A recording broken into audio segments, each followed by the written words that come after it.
હરે કૃષ્ણ. હું આપ સૌનું સ્વાગત કરું છું ઇસ્કોન નંતુર મેંગ્લોર તરફથી 18 દિવસના ભગવદ ગીતા કોર્સમાં.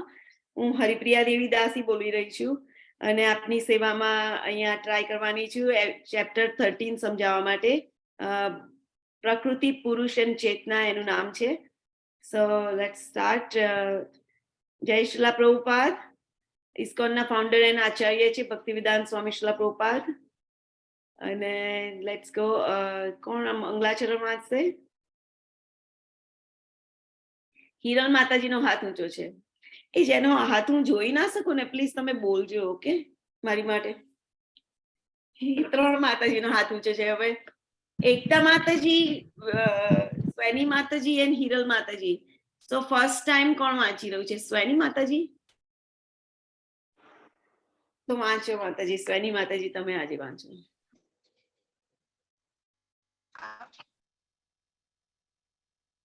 અજ્ઞાનતિમિરાન્ધસ્ય જ્ઞાનાંજનશલાકયા ચક્ષુર્મિલિतं येन તસ્मै શ્રીગુરવે નમઃ. શ્રીચૈતન્યમનો અભીષ્ટં સ્થાપિतं येन ભૂતલે સ્વયં રૂપ કદા મह्यं દદાતિ સ્વપદાન્તિકम्.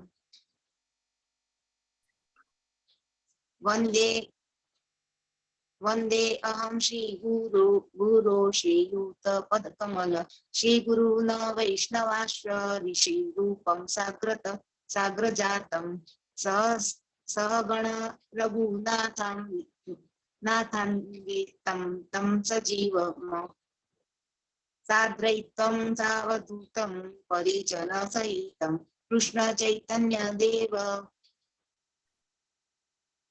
श्री राधा कृष्ण पादान सह गण ललिता श्री विशाखान्विताश्च हे कृष्ण करुणा सिंधु दीनबन्धो जगत्पते गोपेशो गोपिका कांत राधा कांत नमोस्तुते.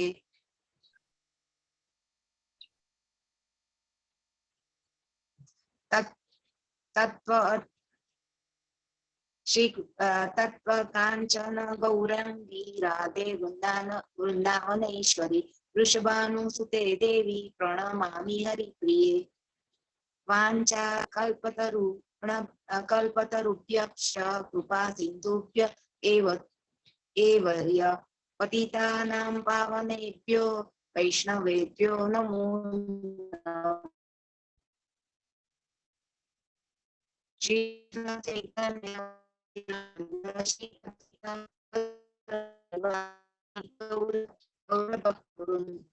हरे कृष्ण हरे कृष्ण हरे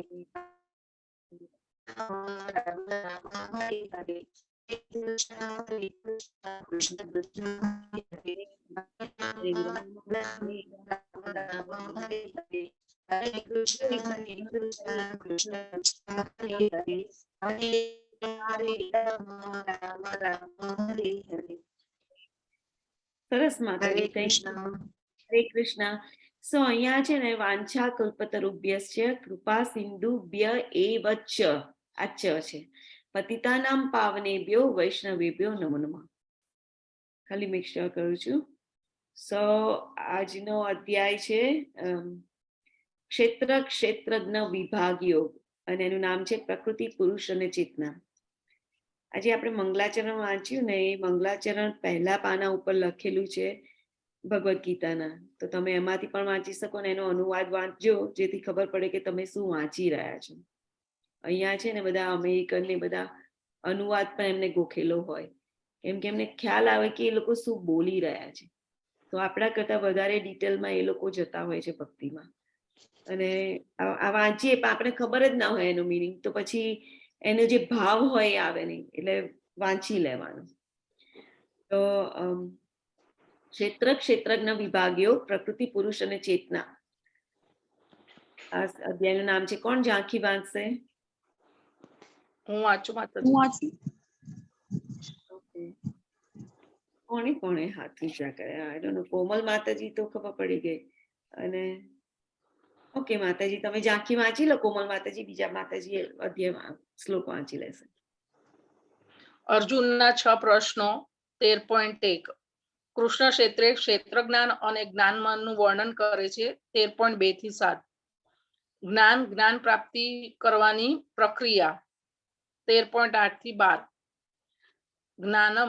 જ્ઞાનનો પદાર્થ 13.13 થી 19 પ્રકૃતિ પુરુષ અને તેમનો સંગ 13.20 થી 26 અને જ્ઞાન ચક્ષુ જ્ઞાનની દ્રષ્ટિ 13.27 થી 35 હરે કૃષ્ણ. હરે કૃષ્ણ. સો આજે આપણે ટોટલી 6 વિષયની વાત કરવાના છીએ. તો જે 12મા અધ્યાયમાં જે અધ્યાય ચાલુ થયો છે 13મો, ત્યાંથી જ્ઞાન યોગ શરૂ થાય છે. સો 13 થી 18 જ્ઞાન છે, પછી 1 થી 6 કર્મ છે અને 7 થી 12 ભક્તિ યોગ છે. સો આ અધ્યાયમાં આમ ક્વેશ્ચન આવે છે કે 12મા અધ્યાયનો નિષ્કર્ષ ભક્તિ છે, તો પછી છેલ્લા 6 અધ્યાયમાં જ્ઞાન શા માટે રજૂ કરવામાં આવ્યું છે? કેમ પછી જ્ઞાન કીધું છે ભક્તિ પછી? તો એનો જવાબ અહીંયા છે કે હકીકતમાં સમગ્ર આખી ભગવદ ગીતા જ ભક્તિ છે. ભગવદ ગીતામાં ભક્તિ આપી છે, એટલે ભક્તિ એટલે ભગવાનની જોડે જવા માટેના રસ્તા દેખાડ્યા છે જુદા જુદા, અને કેવી રીતે એમનું શરણ ગ્રહણ કરવું. ફાઇનલી તો એમનું શરણ જ ગ્રહણ કરવાનું છે, એમના મનમાં રાખવાના છે, એમનું નામ લેવાનું છે. આ જ ભક્તિ છે. તો એની માટે જવા માટેના તમને વે દેખાડ્યા છે બધા. તો અહીંયા પહેલા 1 થી 6 અધ્યાયમાં કર્મયોગ દ્વારા તમે કેવી રીતે ભગવાનને મેળવી શકો. પછી છેલ્લા 6 અધ્યાયમાં જ્ઞાન દ્વારા જ્ઞાનનો કેવી રીતે ઉપયોગ કરી શકો ભક્તિ મેળવવા માટે. અને 12મા અધ્યાયમાં ભગવાને સમજાવ્યું કે કેવી રીતે વ્યક્તિગત રીતે તેમના ભક્તોને જન્મ અને મૃત્યુમાંથી એ મુક્ત કરે છે. એ ખુદ કેવી રીતે ભક્તને મુક્ત કરે છે ભક્તિ યોગ દ્વારા એ જોઈ લીધું. પ્રત્યક્ષ એમની સેવા કરે છે. એટલે એવું નહીં કે ભગવાન ખુદ આવી ગયા આમ હલન ચલન કરતા, એવી રીતે વિગ્રહમાં આવે છે તો તમે એની સેવા કરો તો પણ એ દિવ્ય થઈ જાય છે. તમને આ જન્મ મરણમાંથી આઉટ થઈ શકો, તમે ગોલોકમાં જઈ શકો છો. સો આપણે ઘણા બધા પહેલા ભક્તો જોઈ લીધા છે, નરસિંહ મહેતા, પછી મીરાબાઈ, પછી આ પ્રભુપાદ છે, પછી આપણી પરંપરામાં આવતા પણ ઘણા બધા જોઈ લીધા છે. સો બધા આચાર્યો ને બધા લોકો આવી રીતે ગયેલા છે, આવી રીતે ભક્તિ કરી. પછી છેલ્લા 6 અધ્યાયમાં છેલ્લા 6 પ્રકરણમાં ભૌતિક વિશ્વમાંથી પોતાને બહાર કાઢવા માટે જરૂરી દાર્શનિક જ્ઞાન પ્રદાન કરે છે. હવેના જે 6 અધ્યાય સ્ટાર્ટ થાય છે, આપણા આ જગતમાંથી કેવી રીતે બહાર નીકળીએ એની માટેનું જ્ઞાન આપણે આપે છે, રસ્તો જ આપે છે. તો જ્ઞાનનો ઉપયોગ શેની માટે કરવાનો? આજે અધ્યાયોમાં હવે શીખવાડશે. જ્ઞાનનો ઉપયોગ કેની માટે કરવાનો? કે આપણે માયાથી જુદા રહીએ. આપણને બુદ્ધિ ચાલવી જોઈએ કે આ હું માયામાં છું અહીંયા અને આ હું ભક્તિમાં છું. જો કૃષ્ણ ભૂલ્યા જીવ જ્યારે ભોગ વાંચા કરે, પાસે તે માયા ત્યારે ઝાપોટિયા ધરે. જો તમે કૃષ્ણની સામે ફેસ કરશો તો ભક્તિ છે, પણ કૃષ્ણથી ઊંધા ફેસ કરશો તો એ માયા થઈ ગયું. સો આપણે જોવાનું કે આપણે કઈ કઈ સિચ્યુએશનમાં ભગવાનની જોડે કનેક્ટ રહીએ છીએ. જો એ ના રહીએ તો એ માયા થઈ ગઈ. તો એ જ્ઞાન આપણને બુદ્ધિ આપશે, રાઈટ? જ્ઞાનથી આપણે ભક્તિ કેવી રીતે કરવી એ બુદ્ધિ ચાલશે કે ના મારે આ જ કરવાનું છે, મારે આ નથી કરવાનું, એ શીખવાડે છે. એટલે એ કૃષ્ણ માટેની જે આસક્તિ હોય છે, ભગવાન માટેનો પ્રેમ, એમાં વધારે છે, એમાં હેલ્પ કરે છે. તમને બુદ્ધિ હશે કે મારે આ કરવાનું તો તમે કરશો ને, તો એનું જ્ઞાન હવેના પછીના અધ્યાયમાં આવશે. સો તેથી જ્યારે આપણે જ્ઞાનનો ઉપયોગ ભક્તિ પ્રાપ્ત કરવાના સાધન તરીકે કરીએ છીએ, એક સાધન છે ભક્તિ મેળવવા માટેનું ઇન્સ્ટ્રુમેન્ટ, તો ભક્તિનો જ એક ભાગ થઈ જાય છે. ઓકે, ભક્તિ મેળવવા માટે જે વસ્તુનો ઉપયોગ કરે છે, જ્ઞાનથી એનો ઉપયોગ કરે છે ને ભક્તિ મેળવવા માટે, તો એ સાધન થઈ જાય છે અને ભક્તિનો ભાગ બની જાય છે. સો 13.1 and 2 કોણ વાંચે છે? ઓકે, સ્વની માતાજીનો હાથ ઊંચો છે, હિરલ માતાજી અને અલકા માતાજી. અલકા માતાજી, ગો હેડ. હરે કૃષ્ણ માતાજી. કૃષ્ણ. અર્જુન વાચ પ્રકૃતિમ પુરુષં ચૈવ ક્ષેત્રં ક્ષેત્રજ્ઞમેવ ચ એતદ્વેતિતુમિચ્છામિ જ્ઞાનં જ્ઞેયં ચ કેશવ. श्रीभगवानुवाच इदं शरीरं कौन्तेय क्षेत्रमित्यभिधीयते एतद् यो वेत्ति तं प्राहुः क्षेत्रज्ञ इति तद्विदः. અર્જુને કહ્યું, હે કૃષ્ણ, હું પ્રકૃતિ તથા પુરુષ, ભોક્તા, ક્ષેત્ર તથા ક્ષેત્રનો જ્ઞાતા તેમજ જ્ઞાન તથા જ્ઞેય વિશે જાણવા ઈચ્છું છું. પૂર્ણ પુરુષોત્તમ પરમેશ્વર બોલ્યા, હે કુંતી પુત્ર, આ શરીર ક્ષેત્ર કહેવાય છે અને જે આ ક્ષેત્રને જાણનારો છે તે ક્ષેત્રજ્ઞ કહેવાય છે. હરે હરે કૃષ્ણ માતાજી. હરે કૃષ્ણ. તો અર્જુનજી અહીંયા ક્વેશ્ચનો બધા બહુ પૂછી લીધા છે કે છ પ્રશ્ન પૂછ્યા છે કે પ્રકૃતિ કોને કહેવાય, પુરુષ કોને કહેવાય, ભોગતા એટલે પુરુષને ભોગતા કહેવાય, રાઈટ, જે ભોગવી રહ્યો છે. ક્ષેત્ર કોને કહેવાય, ક્ષેત્રનો જ્ઞાતા, જ્ઞાન, જ્ઞેય, આવા 6 ક્વેશ્ચન પૂછે છે. એ જાણવા માંગે છે કે આ હું જાણવા ઈચ્છું છું કે આ શું કહેવાય એમ. તો ભગવાન શું કહે છે? શરીર ક્ષેત્ર કહેવાય છે. આપણું જે શરીર છે એને ક્ષેત્ર કહેવાય. ક્ષેત્ર એટલે આપણે કહીએ છીએ ને ખેતર, ક્ષેત્ર, ખેતર.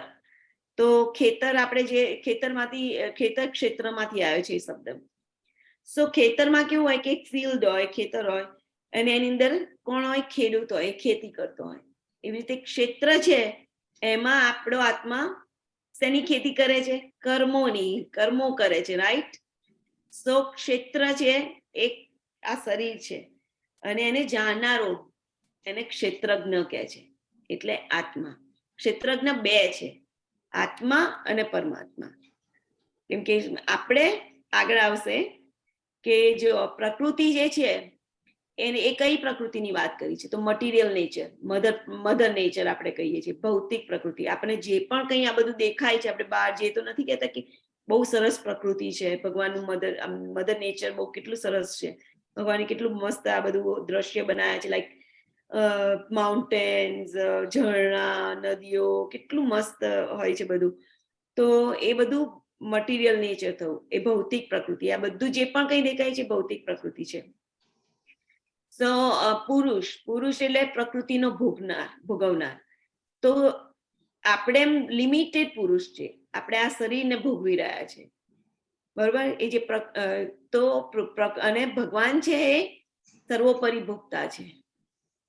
સો એ બધાના શરીરને જોઈ રહ્યા છે, બધી પ્રકૃતિને ભોગવી રહ્યા છે, બધું જ એમની માટે બનાવ્યું છે, બરોબર. આપણે ભગવાનની શક્તિ છે તો સો એ જ એક પુરુષ છે. તો પુરુષની વાત કરીએ તો આપણે જયારે એક દિવસ મીરાબાઈ વૃંદાવન જાય છે, તો I think one of the Goswami હોય છે, એમને મળે છે, નામ ભૂલી ગઈ છું, જી ગોસ્વામી કે જીવ ગોસ્વામી મે બી હોય છે. તો એમને મળવા માટે જાય છે, તો બહાર બેઠા હોય છે, તો એના શિષ્ય હોય એમને કહે છે કે મારે મળવું છે મહારાજને. તો શિષ્ય કે એમને મેસેજ આપે છે કે આ જે સાધુ હોય છે એમને મેસેજ આપે છે. તો સાધુ કે હું તો કોઈ સ્ત્રીને મળતો નથી. તો મીરાબાઈ પાછો મેસેજ રિપ્લાય કરે છે કે હું તો જાણતી હતી કે એક જ પુરુષ છે, બીજું કોઈ પુરુષ જ નથી. તો એવો જયારે મેસેજ મોકલે છે તો પેલા સાધુ બહાર આવીને મીરાબાઈને મળી જાય છે, કે એ જાણી જાય છે કે એમને ખબર છે કે આ આખા જગતનો ભોગતા એક જ છે, કૃષ્ણ. જયારે આપણે એમનું અનુકરણ કરી અને પછી આપણે એની કોપી કરીને શરીર ભોગવાઈએ છીએ, ત્યારે એ મર્યાદિત પ્રમાણમાં આપણે એના ભોગતા થઈએ છીએ. એટલે 2 પ્રકારના ભોગતા છે, 2 પ્રકારના પુરુષ છે.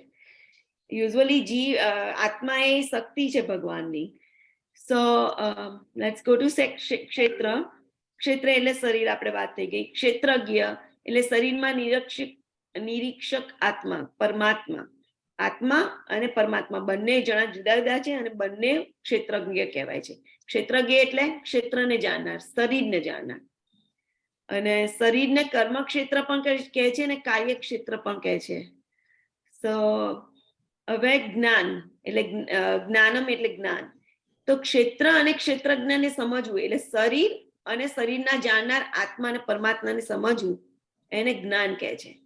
જ્યારે આપણે જાણી જઈએ કે શરીર શું છે, એટલે કાર્યક્ષેત્ર, કર્મક્ષેત્ર શું છે, શરીરના બીજા નામો છે બંને, અને આત્માને સમજી જાય, આત્મા અને પરમાત્માને સમજવું એને જ્ઞાન કહેવાય. તો જ્ઞેય શું છે? તો જ્ઞાનનો ધ્યેય એટલે જ્ઞાનનો ઉદ્દેશ્ય.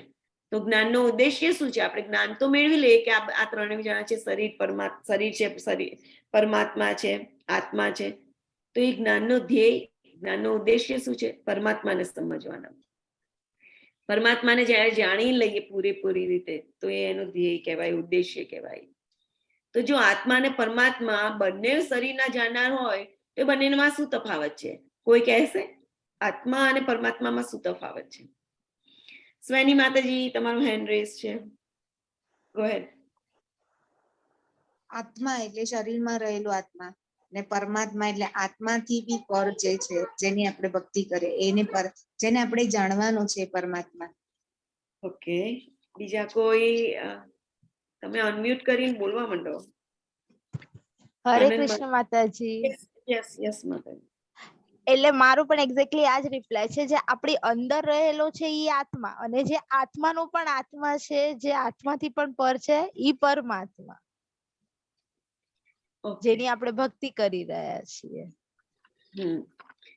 તો આપણે જોઈએ. ઓકે, તો આત્મા છે એ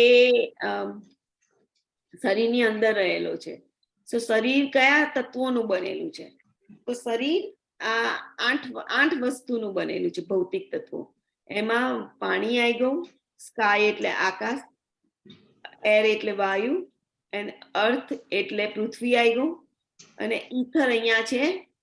પેલા જે 3 સ્ટેચ્યુ દોર્યા છે ને એની પાછળ છે ઈથર એટલે અગ્નિ આવી ગયો.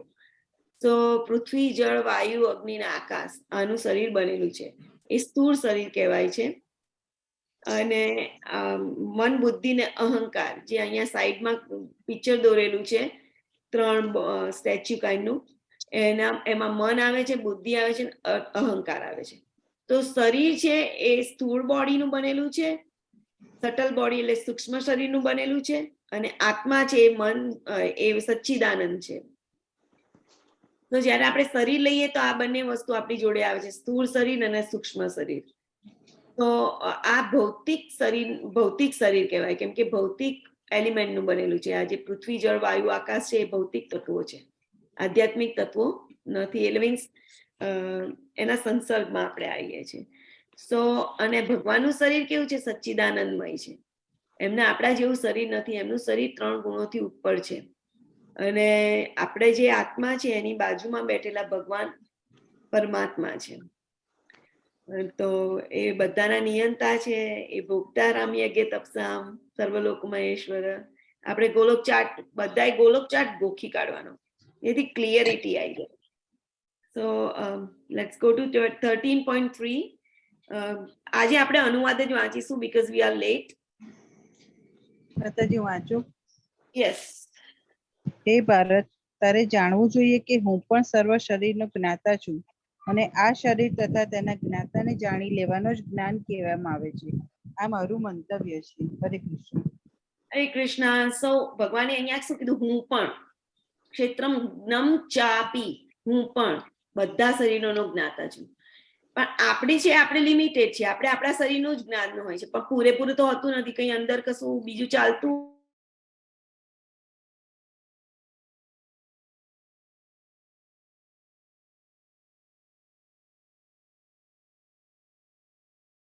ભગવાન છે એ બધા શરીરોના જ્ઞાતા છે. તો એ બંનેને જાણી લેવું, શરીર અને એના જ્ઞાતાને. તો આ 2 પ્રકારના જ્ઞાતા થયા. એક આપણે આત્મા અને પરમાત્મા બંને જ્ઞાતા છે, પણ આપણે લિમિટેડ જ્ઞાતા છે, જ્યારે પરમાત્મા સર્વોપરી જ્ઞાતા છે. ઓકે, સો આ જે જાણી લે છે એને જ્ઞાન કહે છે. તો અને આ ચેતનાના વિવિધ તબક્કા છે. અહીંયા કીધું છે ચેતનાની જુદા જુદા તબક્કા છે. આ કોઈને ખબર છે કયા કયા તબક્કા છે? સ્વની માતાજી, તમારું રેઝ હેન્ડ છે, તો તમારે બોલવું છે કશું? ઓકે, નો પ્રોબ્લેમ. સો જય શ્રી માતાજી. યસ. સુસુપ્ત અવસ્થા અને જાગૃત અવસ્થા. જાગૃત અવસ્થા. અને પછી એક છે સુસુપ્ત અને જાગૃતની મિડલમાં આવે છે. કઈ અવસ્થા કહેવાય? આપણે ઊંઘી ગયા હોય ત્યારે સ્વપ્ન અવસ્થા. ઓકે, તો તો આજે યસ માતાજી. Conscious unconscious mind. Unconscious mind unconscious હોય છે. સો અહીંયા આપણે વધારે સમજીએ, જ્યારે આપણે ઊંઘતા હોઈએ તો આપણે ઊંઘતા છીએ એટલે મીન્સ સુસુપ્ત અવસ્થા છે. આપણી બોડી જોડે શું થઈ રહ્યું છે આપણને કઈ ખબર નથી, પણ ભગવાન પરમાત્માને બધી ખબર હોય છે. તો એને અનકોન્શિયસ માઇન્ડ કહેવાય. અહીંયા પિક્ચર પણ દેખાડ્યું છે. સુસુપ્તિ એ ઉપર સાઈડ રાઈટમાં ઉપરની સાઈડ કીધું છે સુસુપ્ત અવસ્થા. એમાં જે એરો જાય છે એ સટલ બોડીની અંદર હોય છે, એટલે એમાં સૂક્ષ્મ મન બુદ્ધિ ને અહંકાર જ જાગતા હોય છે. એટલે મન જાગતું હોય છે, રાઈટ. એમાં આપણે બોડી ઊંઘેલું હોય છે. સો એ સુસુપ્ત અવસ્થા કહેવાય. પણ ભગવાન તો આ બધામાં જાગ્રત જ હોય છે. ભગવાન કેમ ઊંઘે? સો અને પછીની અવસ્થા છે સ્વપ્ન અવસ્થા. સ્વપ્ન અવસ્થામાં શું થાય છે? સપના જોતા હોઈએ છીએ. તો એ શાના દ્વારા સપના જોઈએ? તો સ્વપ્ન અનકોન્શિયસ અને conscious rooted till the subtle material RAM. એટલે સટલ બોડીમાં આ સુસુપ્તિની અવસ્થા અહીંયા અંદરની સોલ બાજુ આપેલી છે. અહીંયા સ્વપ્ન અવસ્થા એ સટલ બોડી જોડે આપેલી છે કે સટલ બોડી જાગ્રત હોય છે. એન્ડ જાગ્રત અવસ્થામાં બધું જાગ્રત હોય છે, એટલે બોડી પણ જાગ્રત હોય છે અને સટલ બોડી એટલે મન બુદ્ધિ અહંકાર પણ જાગ્રત હોય છે. એટલે બે બોડી, જે સ્થૂળ બોડી છે અને સૂક્ષ્મ બોડી છે, બંને જાગ્રત હોય છે. ભગવાન તો ત્રણેયમાં જાગ્રત હોય છે. સો આ બધાની ઉપરની એક અવસ્થા છે તુર્ય અવસ્થા કહેવાય છે. અને તુર્ય અવસ્થામાં એ માણસ ભગવાન જોડે કનેક્ટેડ હોય છે. સો આધ્યાત્મિક વર્લ્ડમાં જ્યારે આ બધા સાધુ મહાત્મા હોય એ બધા આ અવસ્થામાં હોય એવું હું ગેસ કરું છું. સો 13.5 અનુવાદ વાંચ્યો. હરે કૃષ્ણ માતાજી. હરે કૃષ્ણ. વિભિન્ન ઋષિઓએ વિભિન્ન વૈદિક ગ્રંથોમાં કાર્યના ક્ષેત્ર તથા તે કાર્યોના જ્ઞાતાના જ્ઞાનનું વર્ણન કર્યું છે. તે ખાસ કરીને વેદાંત સૂત્રમાં કાર્યકારણના સર્વ ઉદ્દેશ સહિત પ્રસ્તુત કરવામાં આવ્યું છે. હરે કૃષ્ણ. હરે કૃષ્ણ. સો આ બધું નોલેજ છે એ અહીંયા આપ્યું છે, પણ જે વધારે ડિટેલમાં વેદાંત સૂત્રમાં આપ્યું છે, તો ત્યાંથી પણ આપણે અન્ડરસ્ટેન્ડ કરી શકીએ. તો અહીંયા ચેતનાના જે વિવિધ સ્તરો છે એ દેખાડ્યા છે. અને પ્રભુપાદે અહીંયા કીધું છે કે 6.5માં ભાવાર્થમાં કે બ્રહ્મ સાક્ષાત્કાર કરવાની આ 5 અવસ્થાઓ છે અને એને બ્રહ્મ પૃચ્છમ કહે છે. તૈત્તરીય ઉપનિષદમાં વર્ણવ્યું છે 2.9માં. So let's go. અને બધા કોષો પણ કહે છે. તો ચેતનાના જે તબક્કા છે એની વાત કરી છે. આ ચેતના શું કહેવાય એ પહેલા જાણવું જોઈએ, આગળ એની માટે ભગવાન શ્લોક પણ કહી દેશે. સો ચેતના છે જયારે આત્મા છે, મેં પહેલા કીધેલું કે આપણે બલ્બ હોય, રૂમમાં બલ્બ ચાલુ કરીએ તો સ્વિચ ઓન કરીએ તો આખા રૂમમાં પ્રકાશ આવી જાય. એવી રીતે ચેતના શું છે? એ આત્મામાંથી નીકળતું જે પ્રકાશ છે એની જે તો એ આખા શરીરમાં વ્યાપ્ત થઈ જાય છે. જ્યારે આપણે શરીરમાં આવીએ છીએ તો આપણું શરીર હલન ચલન કરી શકે છે, બધું કાર્યરત થાય છે, બરોબર? તો એ ચેતનાથી થાય છે. તો જેવું જેવું શરીર લઈએ બધા શરીરમાં ચેતના વ્યાપ્ત થઈ જાય છે. આત્મા આટલો અણુ, એકદમ અણુ છે, એની ચેતના બધું એ થઈ જાય. પણ ચેતના કેવી થાય છે? ભૌતિક શરીરમાં અત્યારે દૂષિત થઈ જાય છે. સો દૂષિત થાય છે બધા 3 ગુણોના કારણે દૂષિત થાય છે. કોઈ વખત સદગુણમાં હોય છે, કોઈ વખત આપણે અત્યારે સતોગુણમાં સ્થાપિત થયા કહેવાય, કેમ કે ભગવાનની વાતો કરીએ છીએ. પછી રજોગુણ એટલે પછી બધા કામમાં લાગી જઈએ. પણ જો આપણે સ્ત્રીઓ છીએ કે તમે મેન હોય તો હવે કૃષ્ણ ભક્તિ શીખ્યા તો થિંક કરવાનું કે હું જોબે જઉં છું તો હું જે પૈસા લાવીશ એનાથી ભગવાનની સેવામાં વાપરીશ. એ જે કર્તવ્ય છે એ કરી રહ્યો છું તો ભગવાનની સેવા માટે. એવી રીતે ગૃહિણીઓ હોય તો એને શું કરવું જોઈએ કે ઘરમાં કંઈ પણ કામ કરતા હોય તો ભગવાનને મને આ બધા બાળ માણસો આપ્યા છે, એમની સેવા કરીશ તો ભગવાન એમનામાં પરમાત્મા પણ રહેલા છે. એવી રીતની જે કૃષ્ણ જોડે કોનેક્ટ કરીશું બધી વસ્તુને અને એમની સેવા કરવું એ મારો ધર્મ છે, એવી રીતે તમે કરશો તો એ કૃષ્ણ ભક્તિ થઈ જશે. સો એ ચેતના આપણે કેટલા પ્રકારની હોય છે, કયા કયા સ્તર હોય છે એના. તો ઘણા લોકોની ચેતના અન્નમય હોય છે. અન્નમયમાં કેવું હોય કે એને ખાલી ખાવાની જ પડી હોય કે મારે ખાવાનું કેમનો બંદોબસ્ત કરવો. કે અમુક લોકો નથી હોતા રાત દિવસ ખાવા માટે જ જીવતા હોય, મજા કરી લેવાનું, ખાવાનું પીવાનું, ધેટ્સ ઇટ. અને પશુ સમાન ચેતના કહેવાય, કેમ કે પશુઓ પણ એ કરી રહ્યા છે. પછી એનાથી ઉપરની ચેતના આ તમે કયા લેવલમાં છો એ મેજર કરી શકો. સો એનાથી ઉપરની ચેતના પ્રાણમય ચેતના. પ્રાણમય ચેતનામાં કેવું હોય કે એમાં એ ખોરાકનો તો બંદોબસ્ત કરતો હોય માણસ, પણ જોડે જોડે એ બેંક બેલેન્સ, એના ઘરનું ઘરમાં રહેવા માટેની બંદોબસ્ત કરે કે મારે સરસ ઘર બનાવવું છે, પછી બેંક બેલેન્સ, એટલે એની સલામતીની વ્યવસ્થા કરે. તો એ ચેતના એનાથી ઉપરની ચેતના થઈ કહેવાય. પછી જ્ઞાનમય ચેતના અને મનોમય ચેતના, એને મનોમય ચેતના પણ કહે છે. એમાં એ પૂછે કે બ્રહ્મ જિજ્ઞાસા, થાતો બ્રહ્મ જિજ્ઞાસા, કે હું કોણ છું. આ બધા ક્વેશ્ચન થાય, આપણને થાય છે ને અમુક વખતે કે હું કોણ છું, ક્યાંથી આવ્યો છું, હું ક્યાં જવાનું છું. આ બધા કહે છે સ્વર્ગ નર્ક શું છે, બધું સાચું છે કે નહીં, ભગવાન છે કે નહીં, આ બધા આપણને ક્વેશ્ચનો થાય. સો એને જ્ઞાનમય ચેતના થઈ કહેવાય. અને એટલે આ કોન્શિયસનેસ ના લેવલ છે, આપણે કઈ કોન્શિયસનેસમાં આપણે છીએ એ આપણે ચેક કરી લેવું જોઈએ. સો એનાથી ઉપરની જે ચેતનાનું સ્તર આવે છે એ વિજ્ઞાનમય ચેતના કહેવાય. વિજ્ઞાનમય ચેતનામાં કેવું હોય કે આપણે જે જોયું કે કોણ ભગવાન છે, અત્યારે બધા જાણી ગયા કે કૃષ્ણસ્તુ ભગવાન સ્વયં, ઇન્દ્રિયારી વ્યાકુલમ લોકમ કૃષ્ણસ્તુ ભગવાન સ્વયં, એતિ ચામ સ્કલા પુંસ કૃષ્ણસ્તુ ભગવાન સ્વયં. સો ભગવાન જ કૃષ્ણ જ ભગવાન છે. એમણે ક્લેમ પણ કરી દીધો છે, નો વન એલ્સ ક્લેમ ઇટ યet. સો કૃષ્ણ જ ભગવાન છે, આપણે એ જાણી લઈએ છીએ ભગવાન છે, હું આત્મા છું, એનો દાસ છું, અને એ પ્રમાણે ભક્તિ કરવા લાગીએ છીએ તો રિયલી એક્ટ કરવા માંડીએ છીએ જાણી લીધા પછી. સો એ વિજ્ઞાનમય ચેતનામાં કહેવાય. અને એનાથી ઉપર જયારે આપણે એ આનંદમાં રમીએ છીએ તો એને એ ભગવાનની સેવામાં પૂરેપૂરો લાગી જાય છે, તો એ આનંદમય અવસ્થામાં છે. ભગવાન આ સ્ટેજ ઉપર છે, ત્યાં તમને મળે છે. તો નતું કીધું તુષ્યંતી છે રમંતી છે, એ બધા લોકો ત્યાં, આઈ લવ ધીસ વર્ડ, તુષ્યંતી છે રમંતી છે. સો એ બધા એ ભગવાનની જોડે આનંદમાં લાગેલા હોય છે. સો રિયલ આનંદ ત્યાંથી મળે, ખુશી ત્યાંથી મળે, શાંતિ ત્યાંથી મળે. તો આપણી ચેતના એટલા સ્તર સુધી ઊંચે હાયર લેવલે લઈ જવાની છે. ચેતનામાં કેવું હોય છે કે જેમ પાણીનો ગ્લાસ હોય એમાં કશું આપણે નાખીએ કોઈ કલર તો એવો થઈ જાય, એવી રીતે આપણે જે ગુણમાં જઈએ એવા થઈ જાય. તો આપણે ચેક કરવાનું, આ બધું જ્ઞાન મળી રહ્યું, ચેક કરવાનું કે આપણે શું કરીએ છીએ તો એનાથી ચેતના આવી થાય છે. એટલે ચેતના એટલે તમારા મગજના વિચારો બદલાય છે, ભાવના બદલાય છે. કૃષ્ણ ભાવનામૃત, તમારી ભાવનાઓ બદલાય છે. તો એ ભાવના આપણે કયા લેવલ પર રાખવી એ આપણા હાથમાં છે. આ જ્ઞાન મળી ગયું આપણને. સો 13.6 and 7. હું વાંચું. યસ માતા. 5 મહાભૂતો, મિથ્યા, અહંકાર, બુદ્ધિ, અવ્યક્ત 10 ઇન્દ્રિયો તથા મન, 5 ઇન્દ્રિય વિષયો, ઈચ્છા, દ્વેષ, સુખ, શાંતિ, સંધાત, ચેતના અને ધૈર્ય, આ સર્વને સંક્ષેપમાં કાર્યોમાં ક્ષેત્ર તથા એમની આંતરક્રિયાઓ વિકાર કહેવામાં આવે છે. હરે કૃષ્ણ. સો આ બધા છે ને 24 તત્વો છે. તો આ જે 24 ઘટક તત્વો છે એ વેદાંત સૂત્રોના પ્રમાણભૂત કથનોના આધારે કરેલા છે. જે મહર્ષિઓ અને વૈદિક સૂક્તો છે એ લોકોએ આ ઘટક તત્વો આપેલા છે. એનાથી આપણું આ શરીર બનેલું છે.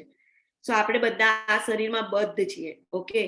અને આ જે પંચમહાભૂત છે, તો પંચમહાભૂત કયા કહેવાય? હમણાં જોઈ લીધું પેલું પિક્ચર, જલ્દી કોણ બોલે છે? અગ્નિ, વાયુ, આકાશ, ઓકે. તો અગ્નિ, વાયુ, આકાશ, જળ, પૃથ્વી અને હવા, અગ્નિ, વાયુ, 5 તત્વો. Okay.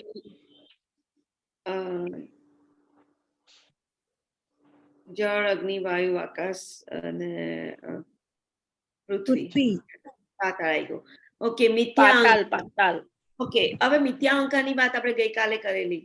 True ego and false ego. બરાબર? બધાને યાદ છે? હા. Okay. What is true ego? જે આપણે ભગવાન માટે કાંઈ પણ કરે ઈ. ભગવાનની સેવા, કે હું ભગવાનનો દાસ છું, ધેટ ઇઝ ટ્રુ ઈગો. અને મિથ્યા અહંકાર એટલે બધું હું જ છું ને હું જ કરું છું ને મારા લીધે જ બધું થાય છે. અને આ શરીર હું છું, એ જે નથી ને એને અહંકાર મીન્સ જે નથી એને માનવું, એને અહંકાર કહેવાય. ખોટો ખોટો અહંકાર હોવો, બરાબર? તો આ ખોટો અહંકાર છે કે હું શરીર નથી તોય માની રહ્યો છું, તો એ ખોટો અહંકાર કહેવાય. અને પછી એ દ્વારા જે પણ કંઈ કરીએ એને ખોટો અહંકાર કહેવાય. શિવમ અહીંયાનો પંખો કર ને બેટા, મને ગરમી થાય છે. માતાજી તમને મ્યુટ કરવું પડશે, યુ સ્ટીલ. ઓકે, અને બુદ્ધિ આવી ગઈ. અવ્યક્ત દશા એટલે 3 ગુણોની જે દશા હોય છે એને અવ્યક્ત કહેવાય છે, એને પ્રધાન પણ કહેવાય છે. ઓકે, 10 ઇન્દ્રિયો. 10 ઇન્દ્રિયો કઈ કઈ છે? 5 જ્ઞાનેન્દ્રિય, 5 કર્મેન્દ્રિય. કર્મેન્દ્રિય અને મન અને હા મન થઈ જાય. ઓકે, તો 5 જ્ઞાનેન્દ્રિય કઈ કઈ છે? અહીંયા ઘોડાની ઉપર દેખાડી છે જ્ઞાનેન્દ્રિય. આંખ, કાન, નાક, મોઢું, જીભ. પરફેક્ટ. અને 5 કર્મેન્દ્રિયો કઈ કહેવાય? મન, બુદ્ધિ. ના, એ કર્મેન્દ્રિય ના કહેવાય. તો એ છે ને સૂક્ષ્મ બોડી કહેવાય, એટલે સૂક્ષ્મ શરીર કહેવાય. પણ આ જે કર્મેન્દ્રિયો કોને કહેવાય? કે જે હાથ આવી ગયો, તમે આ ઘોડાની ઉપર આંખ જોયું, આંખ છે તો આંખનું કાર્ય શું છે? એટલે એ આંખ જોવે છે, રાઈટ? ના, વાણી, પગ, હાથ, ગુદા અને જનેન્દ્રિય, આ 5 કર્મેન્દ્રિય છે. અને જે આ જે જોવે છે એના વિષયો કહેવાય. આ જે કર્મેન્દ્રિયો જોવે છે, જ્ઞાનેન્દ્રિયો, એને એના વિષયોને ગંધ, સ્વાદ, રૂપ, સ્પર્શ અને શબ્દ, એ ઇન્દ્રિયોના વિષયો કહેવાય. કે એને જોવાનું, આંખનું કામ જોવાનું છે, નાકનું કામ સૂંઘવાનું છે, કાનનું કામ સાંભળવાનું છે, અને હાથનું કામ સ્પર્શ કરવાનું છે, અને બીજું કયું રહી ગયું? જીભનું કામ સ્વાદ કરવાનું છે. તો આ બધા 5 ઇન્દ્રિયોના વિષયો, મન અને 10 ઇન્દ્રિયો બધું અંદર આવી ગયું. પછી ઈચ્છા થવી, દ્વેષ થવો, સુખ, દ્વેષ એટલે ઈર્ષા, સુખ, દુઃખ, પછી સંઘાત, ચેતના અને ધૈર્ય, આ બધાથી આપણું શરીર બનેલું છે. આ બધાને કાર્યના ક્ષેત્ર કહેવાય છે, એટલે અને તેની આંતરક્રિયાઓ કહેવામાં આવે છે. તો અહીંયા આપણું બોડી બનાવી, આ પહેલા ઉદાહરણ દેખી ગયા છે. તો કોઈ મને કહેશે કે માઇન્ડ કોને કહેવાય? માઇન્ડ શું કરે છે?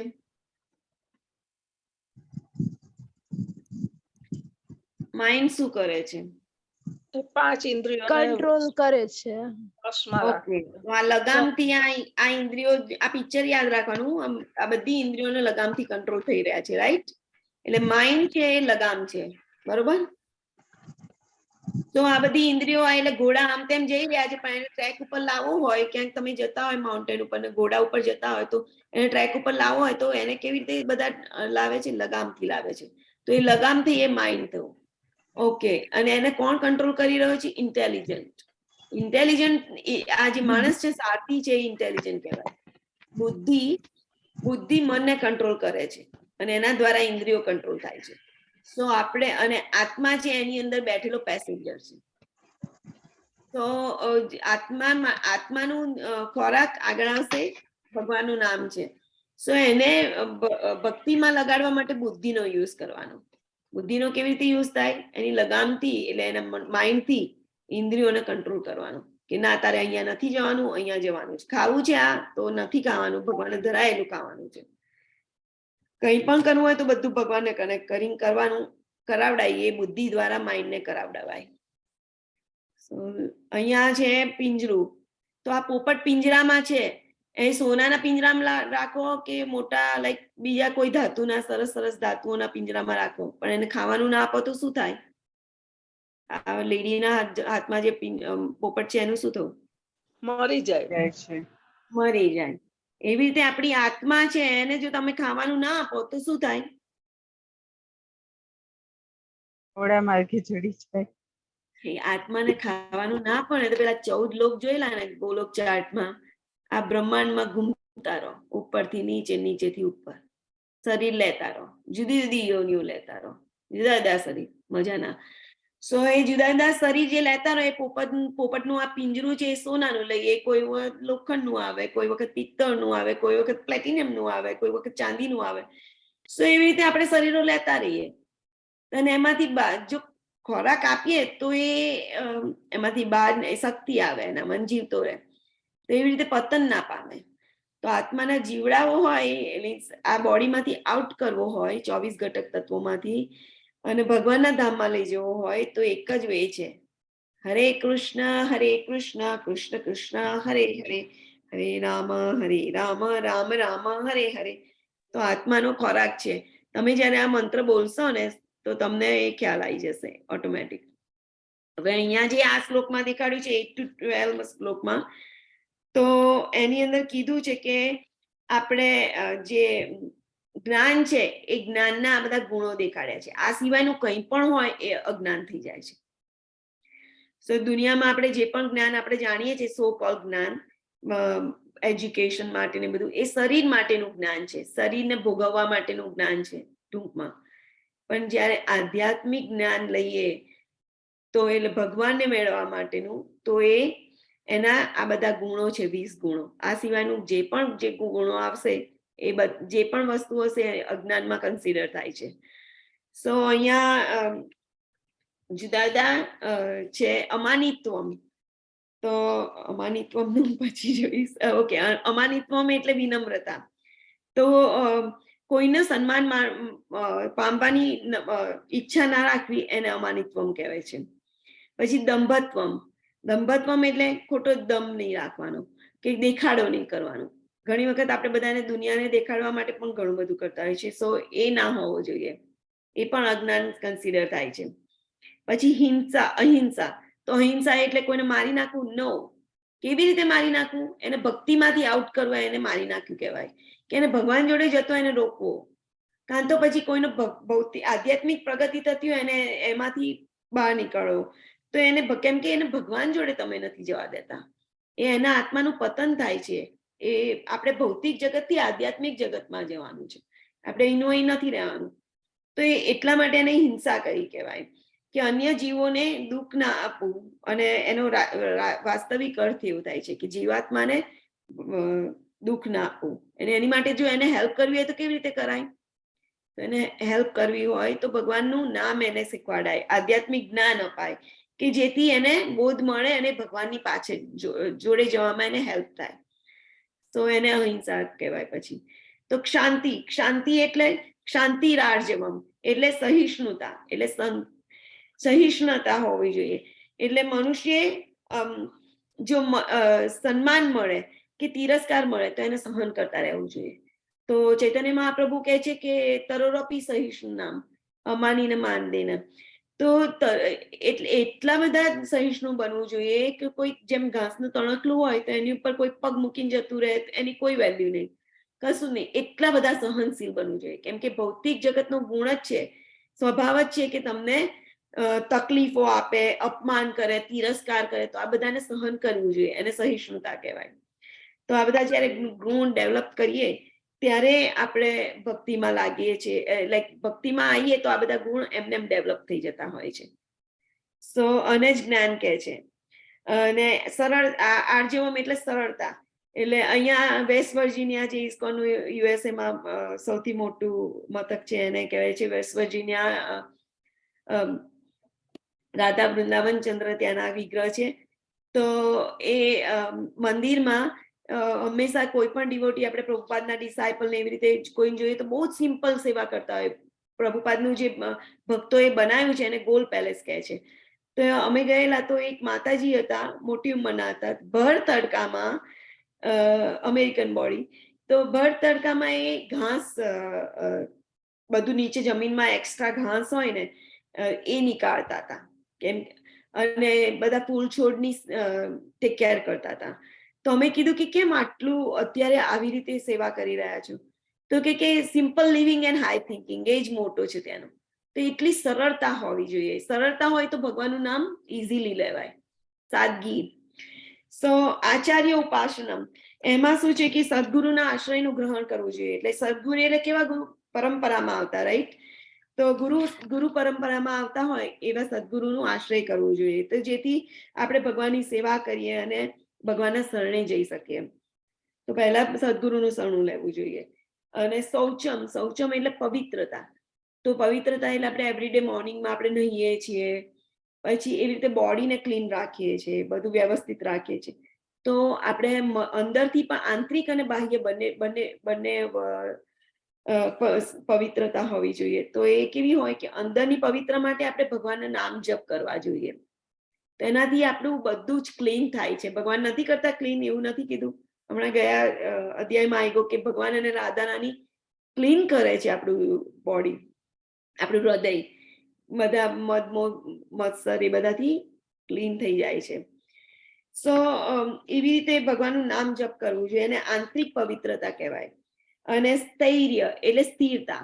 તો સ્થિરતામાં કેવું છે કે આધ્યાત્મિક જીવનમાં આપણે પ્રગતિ કરવી હોય તો શું કરવાનું? દ્રઢ નિશ્ચય રહેવાનું કે ના હું ક્લાસ જોઈન થઈશ. તિથિ માતાજીએ ના કીધું કે હું બધા બહાર જતા હોય તો જવા દઉં, હું આ ક્લાસ જોઈન કરીશ. સો ધેટ્સ કોલ્ડ દ્રઢ નિશ્ચયતા. એકદમ આમ એની પર દ્રઢ નિશ્ચયથી લાગી જવાનું કે ના મારે માળા કરવી છે ને હું કરીશ જ, મારે ભગવાનને ધરાઈને જ ખાવું છે, એ સિવાય હું કંઈ જ નહીં કહું. આવા જે જ્યારે દ્રઢ નિશ્ચય કરીએ તો આધ્યાત્મિક પ્રગતિમાં આપણને ભક્તિ વધારવામાં મદદ થાય છે. તો ભક્તિ વધારી શકે છે. અને પછી આત્મવિનિગ્રહ એટલે આત્મસંયમ. તો આપણે ઘણી વખત ભક્તિના માર્ગે જતા હોય તો અવરોધો આવે. તો જે અવરોધ આવે એનો, પ્રગતિના માર્ગે જે અવરોધ આવે એનો સ્વીકાર કરવાનો. અને પ્રતિકૂળ આવે, કંઈક પ્રતિકૂળ થાય આધ્યાત્મિક માર્ગે આપણે જ્યારે, એટલે અનુકૂળ ને પ્રતિકૂળ એવી રીતે આપણે સ્વીકારીએ કે જે અનુકૂળ હોય એનો સ્વીકાર કરવાનો. ભક્તિમાં તમને જો આપણી તિથિ માતાજીએ કર્યું કે અહીંયા ભક્તોનો સંગ મળે છે, તમે બધાએ પણ જ્યાં ભક્તોનો સંગ મળતો હોય, ભગવાનનું નામ લેવાતું હોય, તો એ બધાને એ લોકો જોડે કનેક્ટ થવાનું. અને જે પ્રતિકૂળ હોય, જે આની જોડે લાગતું ના હોય, તો એને ત્યાગ કરવાનો. તો એને પ્રભુપાદ કહે છે અને સાચો વૈરાગ્ય કહેવાય છે. સો ઇન્દ્રિયાર્થે શું વૈરાગ્યમ એટલે ઇન્દ્રિય તૃપ્તિના વિષયોનો ત્યાગ કરવાનો. કે જે ઇન્દ્રિય તૃપ્તિ એટલે આપણે આ ઇન્દ્રિયો જોઈ લીધી, આંખ, નાક, કાન, જીભ ને એ બધું જોઈ લીધું. તે પાંચે ઇન્દ્રિયોને કે તૃપ્તિ જે થતું હોય જે વિષયોથી, એટલે ઇન્દ્રિયના વિષયો શું કહેવાય કે જોવું છે તો શું જોયું? તો ટીવી જોયું કે કશું બીજું જોઈ લીધું, એમાં નહીં લગાડવાનું, એનો ત્યાગ કરી દેવાનો. અને શેમાં લગાડવાનું? ભગવાનના દર્શન કરવાના. ભગવાને કેટલા સરસ વસ્ત્ર પહેર્યા છે, કેવી રીતે બધું ભગવાનને લગતી બધી વસ્તુનું આપણે દર્શન કરીએ તો એવી રીતે આંખને લગાડી કહેવાય. બીજા બધા વિષય જે હોય ભગવાન સિવાય એને ત્યાગ કરવાનો. આ બધું અભ્યાસ દ્વારા થાય, રાઈટ? સો એટલે ઇન્દ્રિય તૃપ્તિ નહીં કરવાની, બને ને એટલા પ્રમાણમાં ઇન્દ્રિય તૃપ્તિ નહીં કરવાની. તમારી અમુક શારીરિક ફરજ નિભાવવા માટે જે જરૂરી હોય એની જ ઇન્દ્રિય તૃપ્તિ કરવાની. તો જ આધ્યાત્મિક ઉન્નતિમાં તમે આગળ વધી શકો. અને પછી આવે છે મિથ્યાહંકાર. તો મિથ્યાહંકાર એ તો આપણે જોઈ લીધું કે ખોટો અહંકાર, આપણે પહેલા પણ આગલા શ્લોકમાં વાત કરી લીધી, એટલે એની માટે હું નથી એ કરતી. પણ મિથ્યાહંકારનું મિનિંગ એ પણ થાય છે કે આપણે જે સંજ્ઞાઓ લઈને બેઠા હોઈએ છીએ કે હું મમ્મી છું, હું ડેડી છું, હું સો કોલ બોસ છું ક્યાંકનો, કે હું ડોક્ટર છું, કે વોટ એવર શરીરની જે પોઝિશન હોય એ લઈને બેસીએ એને પણ અહંકાર કહેવાય છે. ખરેખર અહંકાર શું છે? જીવેણ સ્વરૂપે કૃષ્ણ નિત્યદાસ. સો દેટ્સ એ રિયલ અહંકાર છે. જ્યારે આપણે આપણી જે ભાવના છે, એનો જે આત્માનો ભાવ છે એને વાસ્તવિક લાગુ કરીએ ને, એને વાસ્તવિક અહંકાર કહેવાય. એટલે આત્માનો વાસ્તવિક ભાવ શું છે? સ્વભાવ. તો કૃષ્ણનો દાસ. ઓકે. સો અને અહીંયા આગળ છે જન્મ, 9મું વાંચું છું, 9મો શ્લોક. જન્મ મૃત્યુ જરા વ્યાધિ દુઃખ દોષાનું દર્શનમ. તો જે જન્મ મૃત્યુ છે અને જરા અને વ્યાધિ, જરા એટલે શું? ઘડપણ. અને જરા એટલે ઘડપણ અને વ્યાધિ એટલે રોગ. તો જે જન્મ છે, તો આપણે જન્મીએ છીએ, ભાગવતમાં બહુ જ શ્લોકો લખેલા છે, જન્મીએ છીએ ત્યારે કેટલું દુઃખ પડે છે.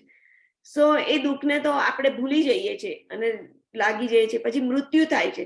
તો મૃત્યુમાં શું થાય છે કે અંત સમયે લાઈક 40,000 વીંછીઓ ડંખ મારતા હોય એટલું બધું આપણે દુઃખ થતું હોય છે. તો એ જે કષ્ટ છે, આપણે જોઈએ છીએ કે આપણા ઘરમાં ઘણા બધા વડીલ હોય, કોઈનું આપણે ક્લોઝ રિલેટિવ હોય, તો એ બધાને જે દુઃખ પડતું હોય મૃત્યુ સમયે એ આપણે જોઈ રહ્યા છે. તો એ જોઈએ છે અને ઘડપણ આવ્યો છે, ના ઈચ્છીએ તો પણ વાળ ધોળા થાય છે, આપણે કલર કરીએ તો પણ ફરીથી થઈ જાય છે. પછી આંખે દેખાતું ઓછું થઈ જાય છે, પગમાં ચાલવાની મુશ્કેલી થઈ જાય છે, નીની રિપ્લેસમેન્ટ કરવી પડે.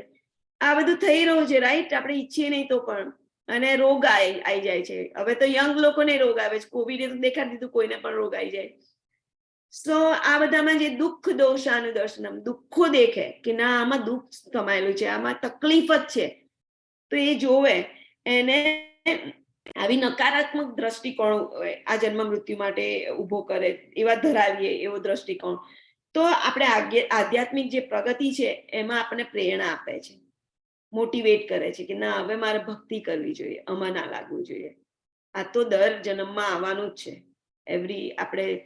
એવરી બોડી લઈએ આપણે આ જન્મ મૃત્યુ જરા વ્યાધિમાંથી પસાર થવું પડશે, ઈચ્છા હશે કે નહીં હોય. સો પછી બીજું આવે છે આસક્તિર અનભિસ્વંગમ પુત્રદાર ગૃહાદિશુ, એટલે બાળક, પત્ની, ઘર અને બીજી વસ્તુની જે મમતા છે આપણી, આ બહુ સટલ છે આ વસ્તુ. અને એમાં મમતા આપણી બહુ જ હોય છે. બહુ આપણે ચેક કરીએ, તમે 16 માળા કરશો, એવરીથિંગ તમે રિયલ બધું રિવીલ થશે, ફીલ થશે. સો આ બધાની વિરક્તિ કરવાની, એવું આનો મિનિંગ એવો થાય છે કે આ બધામાંથી આસક્તિમાંથી, મમતામાંથી મુક્તિ લેવાની. કે બધું અટેચમેન્ટ હોય ને ઘર જોડે, બોડી જોડે, પત્ની જોડે, બાળકો જોડે, કે બીજી કશી પણ વસ્તુ જોડે, કેમ કે આપણે તો આત્મા છે, તેની જોડે જે અટેચમેન્ટ હોય એમાંથી આઉટ થવું પડે. અને પ્રતિકૂળ કહેવાય છે. આધ્યાત્મિક માર્ગમાં આ અવરોધક છે, તમને નડે છે આ બધું. સો આમાંથી આઉટ થવું પડે. તો શું કરી શકાય? તો બાળકોને, ઘરના બધાને છોડી દેવાના, ત્યાગ કરી દેવાનો? ના, બધાને ભક્તિ શીખવાડવાની. બધાને ભક્તિ શીખવાડવાથી શું થાય? એને પણ મહામંત્ર, પેલા માતાજીએ કીધું કે એમનો સન પણ મહામંત્ર કરવા માંડ્યો. તો એવી રીતે ભગવાનના બધા કામોમાં લગાડવાના, બધાને ઇનડાયરેક્ટલી લગાડી દેવાના. કોઈને બહુ તકલીફ થતી હોય તેને પ્રસાદ આપી દેવાનો. કોઈને બહુ સાંભળવું ના હોય તો પ્રસાદ એ બહુ મોટું રામબાણ છે, તો એ આપી દેવાનું. તો પ્રસાદ આપવાનો, એની જોડે ભગવાનનું નામ સાંભળવું ગમતું હોય તો આપણે ચેન્ટિંગ મોટેથી કરતા હોય તો એ સાંભળી શકે. પછી ભગવદ ગીતાની ચર્ચા કરવાની, ભગવાનની દેખવાનું કે બધા કેવી રીતના છે, એ પ્રમાણે એને ગમે તે રીતે ભગવાનની ક્લોઝ લાવવા માટે હેલ્પ કરવાનું. તો આવી રીતે આપણે આખું પરિવારને ભક્તિમાં લગાડી શકીએ. તો પછી એમને છોડવાની જરૂર જ ના રહે, કેમ કે બધા ભક્ત થઈ ગયા હોય. સો એને એમના મમતામાંથી મુક્તિ કહે છે. સો નિત્યમ ચ સમચિત્તત્વમ ઇષ્ટો નિષ્ટો પપત્તિસુ, આ છે 10મો શ્લોક. તો અનુકૂળ તથા પ્રતિકૂળ ઘટનાઓ પ્રતિ સંભાવ, તમને ગમે તે ના થાય, સુખ આવે, દુઃખ આવે, બધાને સહન કરવાનું. અને કેમ કે આપણે કશું પણ અટકાવી શકતા નથી, સુખે અટકાવી શકતા નથી, દુઃખે અટકાવી શકતા નથી. એ તો ભૌતિક જગતનું આ બધું દુઃખાલયમાં શાશ્વતમ છે, રાઈટ? દુઃખો આવ્યા જ કરે છે. તો એમાંથી અનાસક્ત રહેવાનું અને બંને સંજોગોમાં એકદમ સજ્જ રહેવાનું કે આવું તો થશે જ લાઈફમાં, બધાની જોડે બધું થતું જ હોય છે. સો રેડી રહેવાનું. અને દુઃખ કોને કહેવાય? કે જે ગમતી વસ્તુ હોય એ મળી જાય તો આપણને સુખ મળે, અને ના મળે તો દુઃખ થાય. તો આ જે અવસ્થા છે, એ અવસ્થાને આપણે જો આધ્યાત્મિક અવસ્થામાં હોઈએ તો એને સુખ ફીલ થાય. પણ જો આપણે વ્યગ્ર થઈ જઈએ, એ બધું થઈ જઈએ, તો પછી એને દુઃખ ફીલ થાય.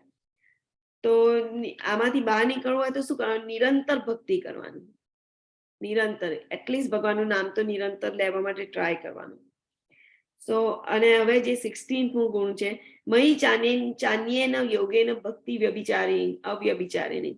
અવ્યભિચારિણી એટલે વિરામ વિના, સ્ટોપ થયા વિના, કન્ટિન્યુ. સો મયી ચાન્યેન ચ અન્યેન એટલે અનન્ય.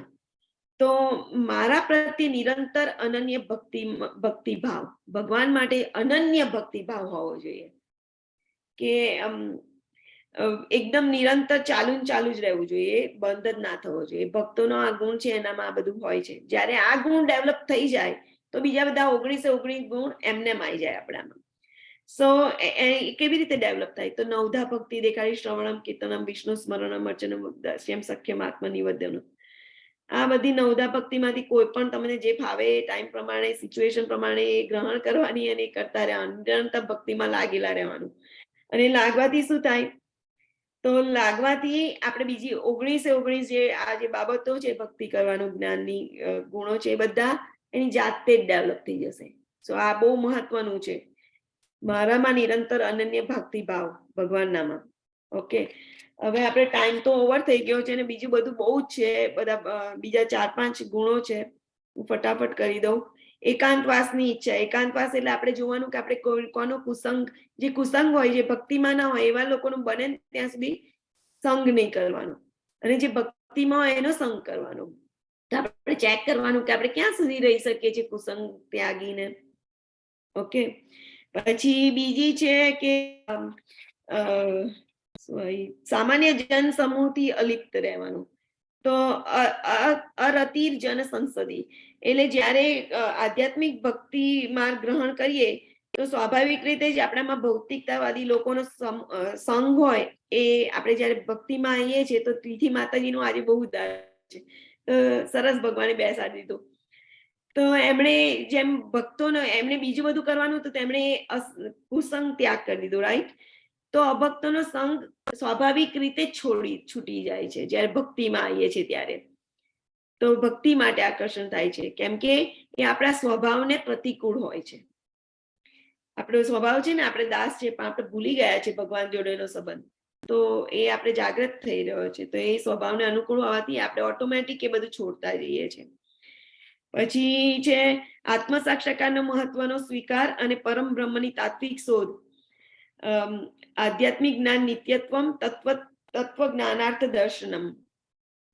તો આમાં શું હોય છે કે આત્માનો સાક્ષાત્કાર બ્રહ્મ ભગવાન ત્રણેય રૂપે થાય છે, અને પરમ બ્રહ્મના સાક્ષાત્કાર ભગવાનની સૌથી મોટી પરાકાષ્ઠા છે. જેમ કે આત્માનો સાક્ષાત્કાર અને બ્રહ્મનો સાક્ષાત્કાર કઈ રીતે થાય, આપણે ત્રણ તબક્કા જોઈ ગયા કે બ્રહ્મ હોય, પરમાત્મા હોય અને ભગવાન હોય. તો ભગવાનની જે પરાકાષ્ઠા છે, ભગવાન લેવલે જે પહોંચે છે એ પૂર્ણતા છે. તો હવે આ જે પાસાઓ છે એ આપણે 24 જે ઘટક તત્વો આગળના શ્લોકમાં જોઈ ગયા, આજે જોઈ ગયા આ બધા ઘટક તત્વો, એમાંથી બહાર નીકળવાની જ્ઞાનની પ્રક્રિયા છે. આ બધી જ જ્ઞાનની પ્રક્રિયાઓ હતી, અને એ પ્રક્રિયામાંથી આપણે બહાર નીકળવું હોય તો આ ફોલો કરવું પડે. 24 તત્વોના પાસામાંથી બહાર નીકળવા માટે આ સાધન છે જ્ઞાનનું.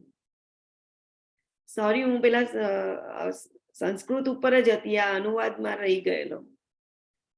So let's go to 13.13. Yes, કોણ વાંચશે? હું વાંચું. હવે હું શ્રેય વિશે કહીશ, જે જાણીને તું બ્રહ્મનું નિત્ય આસ્વાદન કરી શકીશ. આ બ્રહ્મ અથવા આત્મા અનાદિ છે તથા મારે આધીન છે. તે આ ભૌતિક જગતના કાર્યકાળથી પણ પર છે.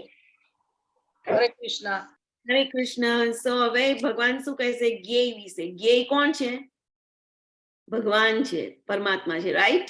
પહેલા કહી દીધું. જ્ઞાનનું ધ્યેય, જ્ઞાનનો ઉદ્દેશ્ય જ્ઞેયને જાણવાનું, એટલે મીન્સ ભગવાનને જાણવાનું છે, પરમાત્માને. તો હવે એના વિશે કહેશે ભગવાન. અને આ બ્રહ્મ અથવા આત્મા અનાદિ છે. આત્મા અનાદિ છે અને બ્રહ્મ અને આત્મા એક જ કહેવાય, રાઈટ? તો તથા મારે અધીન છે, ભગવાનને અધીન છે આત્મા, સ્વતંત્ર નથી, ભગવાનની ઉપર ડિપેન્ડ થાય છે, અને ભૌતિક જગતના કાર્યકારણથી પર છે. સો 13.15 માતાજી. હરે કૃષ્ણ. યસ માતાજી. હું બોલું? હા બોલો. પરમાત્મા સર્વે ઇન્દ્રિયોના આદિ સ્ત્રોત છે, છતાં તેઓ ઇન્દ્રિય રહિત છે. તેઓ સર્વ જીવોના પાલન કરનાર હોવા છતાં અનાસક્ત છે. તેઓ પ્રકૃતિના ગુણોથી પર છે, પરંતુ તે સાથે ભૌતિક પ્રકૃતિના સર્વ ગુણોના સ્વામી છે. હરે કૃષ્ણ. હરે કૃષ્ણ. સો ભગવાનની અહીંયા વાત કરી છે કે કેવા છે ભગવાન? તો સર્વ ઇન્દ્રિયોના આદિ સ્તોત્ર છે. આપણને ઋષિકેશ સેવનમ ભક્તિ રુચ્યતે. જે ભગવાન છે એમ આપણી જે ઇન્દ્રિયો છે એના સ્વામી છે ભગવાન. સો એમની પણ ઇન્દ્રિયો હોય છે, એ ઇન્દ્રિયોથી, અને તો પણ એ ઇન્દ્રિય રહિત છે. એટલે એવું નથી કે એમનામાં ઇન્દ્રિયો નથી, પણ આ ઇન્દ્રિયો કેવી છે? આપણી ઇન્દ્રિયો ભૌતિક શરીર જોડે છે તો ભૌતિક ઇન્દ્રિય થઈ જાય છે, એવી ચેન્જ થાય છે. પણ જ્યારે ભગવાનની ઇન્દ્રિય આપણા જેવી ભૌતિક નથી, કેવી છે? તો એ દિવ્ય હોય છે, એ નિર્ગુણ હોય છે, પછી એ સર્વ દૂષણોથી રહિત હોય છે. આ બધું ભાવાર્થમાં લખ્યું છે. તો આ ભગવાનની ઇન્દ્રિયો એકદમ દિવ્ય હોય છે, એ આ બધા ભૌતિક ગુણોથી પર હોય છે. અહીંયા ના કીધું તેઓ પ્રકૃતિના ગુણોથી પર છે, એટલે 3 ગુણો છે એનાથી પર છે, અને એ પ્રકૃતિના સર્વ ગુણોના સ્વામી છે. ભગવાન એ બધા ગુણોના સ્વામી છે. યસ, કોણ વાંચશે? હું વાંચું. વાંચો. પરમ સત્ય સ્થાવર તથા જંગમ સમસ્ત જીવોની અંદર તથા બહાર સ્થિત છે. તેઓ સૂક્ષ્મ હોવાને કારણે ભૌતિક ઇન્દ્રિયો દ્વારા જોઈને જાણી શકાતા નથી. અતિ દૂર હોવા છતાં તેઓ સૌની નજીક પણ છે. હરે કૃષ્ણ. હરે કૃષ્ણ. તો આપણે કીધું કે સ્થાવર અને જંગમ એટલે મૂવિંગ એન્ડ નોન મૂવિંગ, જે બધું હલનચલન કરતું આપણે દેખાય છે, મીન્સ જે જીવો અને જે જળ છે, જે દેખાતા આમ સ્થિર હોય એવું દેખાય છે, જેમ કે પર્વતો છે, પછી જે આમ એ બધું જ વસ્તુ, એટલે દરેક જીવના અંદર ભગવાન રહેલા છે અને બહારે રહેલા છે. તો આને અચિંત્ય ભેદાભેદ કહેવાય, કે એકબીજાને આખું કોન્ટ્રાવર્સી, આખું જુદું લાગતું હોય, રાઈટ? સો અંદર એ છે ને બહાર છે, એ કેવી રીતે સમજવાનું? તો અંદર કેવી રીતે છે? કોઈ કહેશે ભગવાન આપણી અંદર કેવી રીતે છે? આત્મા રૂપે. ભગવાન આત્મા નથી. ભગવાન કયા કોણ ના, છે? ભગવાન આત્મા ને, પણ એ સૂક્ષ્મ પરમાત્મા છે. એમ પરમાત્મા છે. એ પરમાત્મા છે, પણ આપણી અંદર એ સૂક્ષ્મ, આપણો જે આત્મા છે એ સૂક્ષ્મ એની એ રૂપે. સો અહીંયા ક્લિયર કરી દઉં માતાજી તમને કે આપણો આત્મા છે અણુ છે, એટલે નાનો છે. તમે મ્યુટ કરો. આપણો આત્મા અણુ છે, નાનો છે, અને પરમાત્મા છે એ તો બધા, એ તો ક્ષીરોદક્ષાઈ વિષ્ણુ છે, એ તો વિભુ છે, રાઈટ? સો આપણા હૃદયમાં 2 જણા બેઠેલા છે. હમણાં આગળ એ શ્લોકમાં એ ઉદાહરણ આવશે. સો 2 જણા બેઠેલા છે, જીવ અને પરમાત્મા. તો એ એવી રીતે કોણ છે પરમાત્માનું નામ શું છે? ગોલોક ચાર્ટ એકદમ ગોખી કાઢવાનો. કોઈએ રેઝ હેન્ડ કર્યો તો બોલો, મને કોઈ દેખાતું નથી. ભક્તિ રૂપી. આપણી ભક્તિ રૂપે. નો, ક્ષીરોદક્ષાઈ વિષ્ણુ. આપણી કૃતિ માતાજી કહો તો તમે. મારો પણ એ જ આન્સર, ભક્તિ રૂપી પરમાત્મા આપણી સાથે છે. હા, સી ભક્તિ રૂપે ઇટ્સ નોટ રાઈટ આન્સર, કેમ કે ક્ષીરોદક્ષ પરમાત્મા છે એ ક્ષીરોદક્ષાઈ વિષ્ણુ. યસ માતાજી, કઈ બોલતા હતા? આપણા હૃદયમાં બિરાજેલા છે. હા, ક્ષીરોદક્ષાઈ વિષ્ણુ છે એ આપણા પરમાત્મા રૂપે આપણા હૃદયમાં સ્થિત છે. ઓકે, એટલે આપણે આત્મા બંને બધા કે ભેગા થઈ જાય, whatever, it's not right. જુદા જુદા છે. અને ક્ષીરોદક્ષાઈ વિષ્ણુ, આ યાદ રાખ, આ ક્ષીરોદક્ષાઈ વિષ્ણુ યાદ રાખજો. એ પરમાત્મા રૂપે સ્થિત છે, એટલે આપણી અંદર છે અને બહારે છે. બધી બીજી બધાના આત્મા શરીરમાં પણ છે આત્મા અને પરમાત્મા. સોરી, બીજા બધાના શરીરમાં પરમાત્મા બેઠેલા છે, બરોબર? એટલે પરમ સત્યની વાત કરી રહ્યા છે અહીંયા. તો અહીંયા ભગવાનને જાણવાનું જ્ઞાન આપી રહ્યા છે. ઓકે, એને જ્ઞેય કહે છે. તેઓ સૂક્ષ્મ હોવાને કારણે ભૌતિક ઇન્દ્રિયો દ્વારા જોઈ કે જાણી શકાતા નથી. જે એકદમ નાના એટમના રૂપે પણ બધી જગ્યાએ આવેલા છે, અને આપણે એમને જોઈ પણ નથી શકતા અને જાણી પણ શકતા નથી. અને એ લોકો એ દૂરે છે, દૂર હોવા છતાં તે સૌની નજીક છે. કઈ રીતે દૂર છે? ક્યાં છે ભગવાન?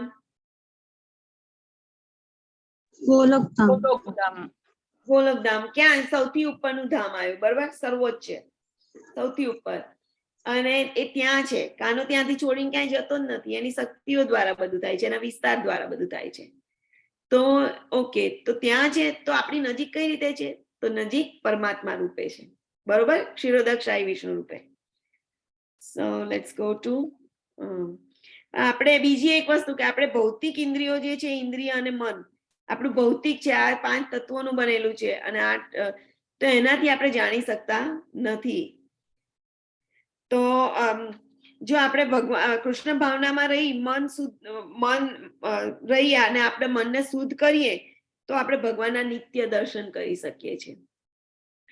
તો ભગવદ ગીતા 11.54 લખ્યું છે ભક્ત્યાત્વ અનન્યા શક્ય. ભગવાનના દર્શન અને તેમના વિશેનું જ્ઞાન માત્ર ભક્તિ દ્વારા જ થઈ શકે છે. જો આપણે એમના દર્શન કરવા હોય કે જ્ઞાન મેળવવું હોય તો એકલો ભક્તિ જ માર્ગ છે. So let's go to 19.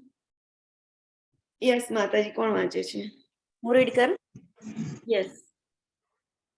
આ પ્રમાણે મેં કાર્યક્ષેત્ર, શરીર કે જ્ઞાન તથા જ્ઞેય સંક્ષિપ્ત વર્ણન કર્યું છે. આને કેવળ મારા ભક્તનો જ પૂર્ણ સમજી શકે છે અને એ રીતે મારા ભાવ સ્વરૂપે પામે છે. ઓકે, સો હવે આ રીતે ભગવાને આપણે કાર્યક્ષેત્ર શરીર જણાવી દીધું કે શરીર શું છે, તો આપણું કાર્યક્ષેત્ર છે. જેમ કે ખેતર હોય, ખેતરમાં એક ખેડૂત કામ કરતો હોય તો ખેતર એ શરીર થયું કહેવાય કમ્પેરિઝનમાં. તો જે આપણે કાર્યનું ક્ષેત્ર છે, આપણે જે પણ આપણું આપણે કામ કરીએ, આપણા કર્મોને ભોગવીએ એ શરીર છે, બરોબર, કાર્યક્ષેત્ર કર્મક્ષેત્ર. અને જ્ઞાન કીધું કે ભગવાન વિશેનું જ્ઞાન, આપણે ક્ષેત્ર વિશેનું જ્ઞાન, જે ક્ષેત્રજ્ઞ આત્મા હોય એને ક્ષેત્રજ્ઞ કહેવાય, પરમાત્મા ને ક્ષેત્રજ્ઞ કહેવાય. તો એ બધું જ્ઞાન થઈ ગયું. તથા જ્ઞેયને વર્ણવ્યું, હમણાં ભગવાનના વિષયને વર્ણવ્યો. તો આ બધા કેવળ મારા ભક્તો જ આ બધી જે વાત કરી, જે વર્ણન કર્યું એ એમના ભક્તો પૂર્ણ રીતે સમજી શકે છે. આપણે થોડોક આઈડિયા આવે છે પણ એમને પૂર્ણ રીતે સમજે છે કે આ બધું કેવી રીતે છે. સો અને જે પૂર્ણ રીતે સમજે છે એ ભગવાનના ભાવને પામે છે. તો એ ભાવ એટલે મીન્સ સ્વભાવને જાણી શકીએ છીએ ભગવાનના. એટલે આ જે અનન્ય ભક્તો હોય છે એ ભગવદ ગીતા સંપૂર્ણ રીતે સમજી શકે છે, એવું પ્રભુપાદ ભાવાર્થમાં કહે છે. અને એવી રીતે ભગવાનને પામી શકે છે. તો અહીંયા જે આ પિક્ચર છે, એટલે મીન્સ કે બીજું પિક્ચર, ઓકે, આ જે પિક્ચર છે એમાં કોને શું દેખાય છે?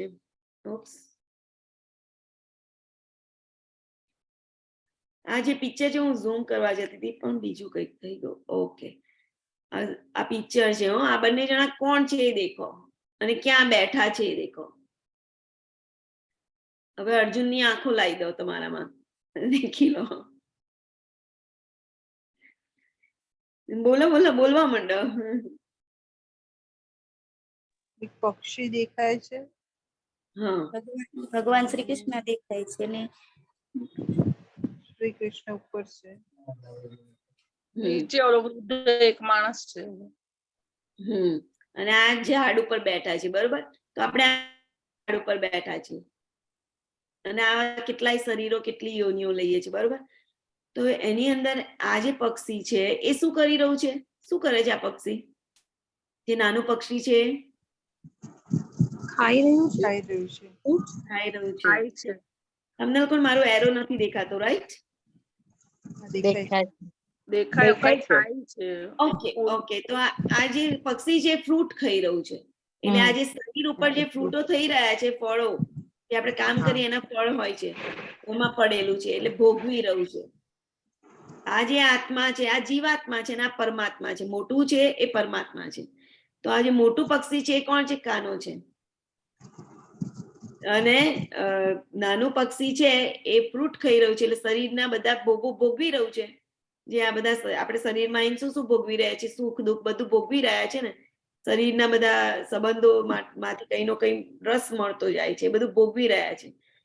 સો એ પણ આ પરમાત્મા શું કરે છે? એ કશું ખાય છે, પીવે છે? શું કરે છે? એ જોઈ રહ્યા છે. તો એ જોઈ રહ્યા છે ભગવાન. અને તો એ ખાલી જોવે છે પણ એ આપણી જોડે બધા શરીરોમાં આવે છે. તો આ ટ્રીને શરીર કહ્યું છે કમ્પેરિઝનમાં. તો આપણે જે આ શરીરની અંદર આવીએ છીએ, કોઈ પણ શરીરમાં જઈએ તો બધી જગ્યાએ આપણી જોડે, જીવની જોડે પરમાત્મા જાય છે. એ સુહૃદ છે, એટલે મિત્ર છે આપણી જોડે. એનાથી ક્લોઝ આપણી જોડે કોઈ જ નથી. તો એ બધાના હૃદયમાં, બધા જીવને ભોગવવું છે. તો ભગવાન કહે છે એનાથી ઊંધું પડી, બીજી બાજુ ઊંધું પડીને ભોગવી રહ્યું છે. તો ભગવાન કહે છે એની સામે જો એમની જોડે જાય તો આ સુખ દુઃખ ભોગવવા નહીં પડે, જન્મ મૃત્યુ નહીં આવવું પડે. એને તો ખાવામાં જ મજા આવે છે.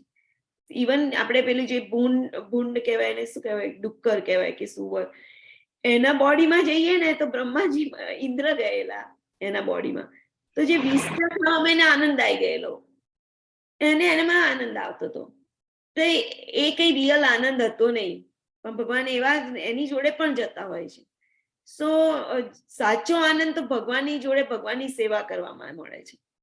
તો એમાંથી બહાર નીકળી જવું જોઈએ, ભગવાનની સામે જવું જોઈએ.